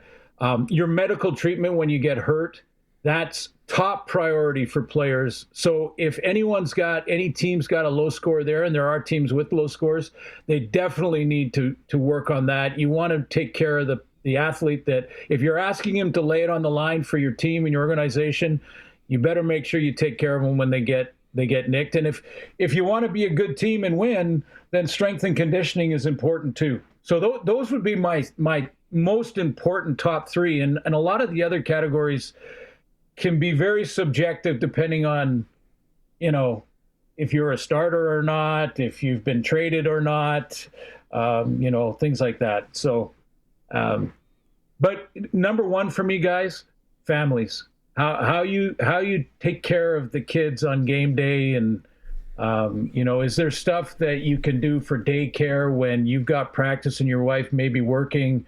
That kind of stuff. You start doing that as an organization, take care of that. That spreads fast, and come free agency, people are going, I'm going there because I want to bring my family up. Oh, that's exactly it. When I saw Montreal with an F, I'm like, that does not speak good for Danny Machocha and crew. Yeah, players leave if their families aren't happy. Happy wife, happy life, right? Yeah, exactly. It's like, and again, I wonder when I look at that bad of a score, I wonder how much did they know that this wasn't what the players were hoping for or expected, and had they communicated that with the staff and management, prior to any of this happening. So I don't know. At the end of the day, there's a purpose for it. It's a useful purpose for it. I would prefer that they act like partners and take care of these things throughout the year. We've kept you for this is a record. Like almost 44 minutes. You probably go to the bathroom. You're probably hungry at this point. Stomach's rumbling. I appreciate it. It's a good football game to watch tonight, though. I think this college game is going to be a good one, Glenn. So we get to watch some football. There's some few future CFLers definitely on that field. Thanks for doing this so much today, buddy. I thought it'd be interesting to kind of do the Mike Thomas thing and go through that, and then we'll catch up with you next week. No, I appreciate it, and thanks for including me in that with Mike. Boy, Saskatchewan is just a front runner in amateur football. There's so many great volunteers, and Mike's one of them. Right on. See you, Glenn. Thanks so much. Press coverage with Glen Suitor on this Thursday program. Greg from Piffles Podcast. You know what we're going to do? For the people that stuck around, maybe you're listening to the show driving, or you're in front of a hockey rink like I am a lot of time waiting for your kids to come out, or gym, or whatever, and you want to go to the Pats game tomorrow night? They take on the Red Deer Rebels. Puck drop 7 p.m. We got 2 tickets right now. Colson is going to take caller 1, 936-6262. If you haven't won anything on CKRM in the last 30 days and you want to go to the Regina Pats game tomorrow night against the Red Deer Rebels, right now, 936-6262. It is a Sports Cage on the home of the Pats, 620 CKRM. Curling's continuing in Melville. We got a men's draw coming up tonight, 8 p.m. Clyder, the only undefeated rink there on the women's side, even though the only undefeated rink at 5-0. Hockey tonight, Saskatchewan, SJHL style. Clippers hosting Melville, Weyburn's, and the Battlefords. Lots. I think all the Canadian teams pretty much in action tonight in the National League. Calgary goes with Boston. Montreal hosts Florida. Vancouver is in Detroit. Toronto's in Philadelphia. Edmonton and Winnipeg. Big game for the Jets. We talked to Ken Wiebe in hour 1. They're on the struggle bus hard. And Ottawa is in Colorado. Big college football game starting in a bit. Ole Miss, Miami, 6:30 kickoff. Greg talked me into taking Ole Miss. I'm stopping at the Lotto Spot retailer on the way home, and I'm putting a finner, maybe a little bit more down, on Ole Miss to win this game outright. They are a 3.5-point dog still tonight. Let's just pull it up here. I got to refresh because odds have been changing like crazy. And I got the NFL on odds tonight for the game. My computer's really slow. I need Access Communications, trusted in rural Saskatchewan, for internet, TV, and home security. Do you have it up there, Colson? Football tonight, it is 3 points. And if they lose, I blame Farhan. You took Farhan's advice, not mine, because he said Ole Miss as well. But you were taking Miss. I know. We're big Ole Miss guys here. Big Pats guys, big Ole Miss guys. Sports tickers for Regina Steel Craft Doors, made in Western Canada for Western Canada. Visit them at their new location on Park, 40,000 square feet. They got a garage door that can help you. Sad news yesterday when we were on the air, just when we were getting off the air, is past. Glenn Hall passed away. NHL goaltender, born in Humboldt, Saskatchewan. Passed away at 94. That's a heck of a run. Now, this is really crazy. He holds the record for most consecutive games started by a goaltender. Consecutive games in the NHL started by a goaltender. Now, if I threw that out there, Cole, you don't even need to be do you know the answer to this? Don't I know it's a big number. I saw it already. It's crazy. I've seen it too, yeah. You think it's like, 82 game season back then, it was probably, I don't know, what did they play, 40 maybe? Sorry if you're around in the 40s and I got it wrong. Text in, sorry, I don't know. But if someone would have just blindly said to me consecutive goalie games, I would have went, back in the day, taking the train, ripping darts, having bourbons, I would say consecutive maybe two seat. I'd say 120 games. Looks like they played 70 games a season back then. Like in the 40s? He was in the 50s. Sorry. You're gonna make a good wife someday. 502 ridiculous consecutive games. That is nuts. That is so. It's 70 games a season. Like, Like 4,200 minutes. Every single minute of every single period. And most of those were without a helmet or a mask. Yep. Like he played in that era. How is that possible? Cloth pads, like no Kevlar weave, no plastic, no nothing. The Gretzky records of points, I don't think that'll ever be beat. But then I won't. Who knows what happens when the aliens come down and they integrate with us? Maybe they'll have some weapon. Maybe when they have another couple teams, But how this will never be beaten. Yeah, no goalie's ever playing 502 straight games. No. They don't even play barely consecutive nights right now, man. No goalie's going to make a consecutive season anymore. That's just the way the game is. Yeah. Yeah, that's over 7 straight seasons back then and over 6 straight seasons now. But why would you even have a backup at some point? Like, you're better off just being... Better off using the third string. You're the trainer, and in case you need to go in and put those pads on and that Pat Border style chest protector on. I was going to say Glenn Hall and the E-Bug. The guy that cleans the ice is going to come back him up just in case. 502 consecutive games playing goal in the NHL. In the 50s. Like I knew it was a number, and then when I saw it, come on, that can't be right. That's a mistype. That is nutso. All right, couple minutes left. So okay, over under. First off, who's the next big signing for the Riders? What's your gut say? It's got to be one of the AJs. Probably Willette, but I'm hoping Allen. Okay. And over under next Friday. When's the window open? When's the weird window open? February 5th. 5th? 5th. Still a ways away. Yeah.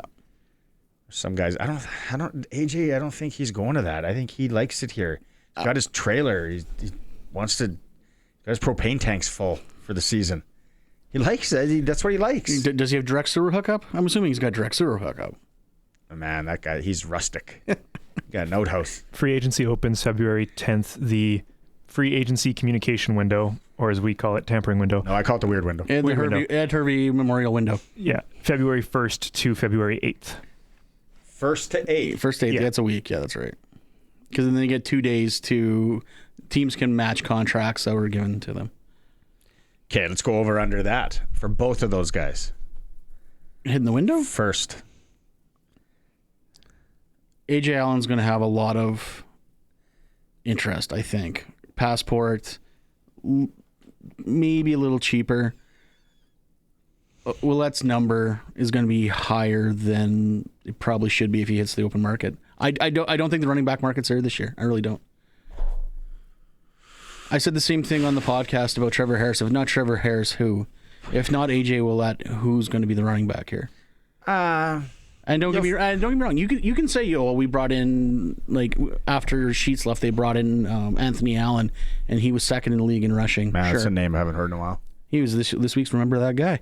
But it's ridiculous. Like, American running backs, I'm not going to pull the full Roy Shivers thing. They're a dime a dozen, but you should be able to find an American running back. Hands down. He could be playing in the game tonight. Exactly. One of these cats. Like, it could be that Malik Major, I think his name is, or we've signed a guy named Major. Like, it could be him. Like, you don't know. Thanks to everyone who participated on the Prairieland Rentals text line. Scott just messaged in from Saskatchewan. Pat Border style chest protector, LOL. That's why I tune into your program. I thought that just flew under the radar. No, I caught it. Thanks for coming in, bud. Always. It's been a while. Let's do it again maybe next week or the week after. And Coulson, good work.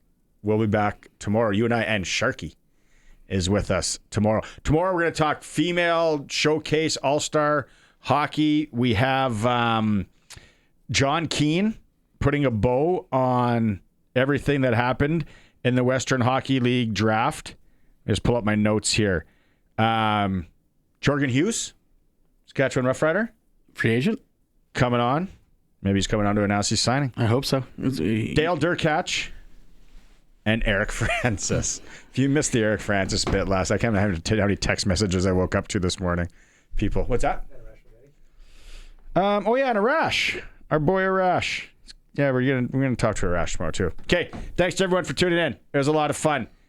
Talk to you in about 22 hours.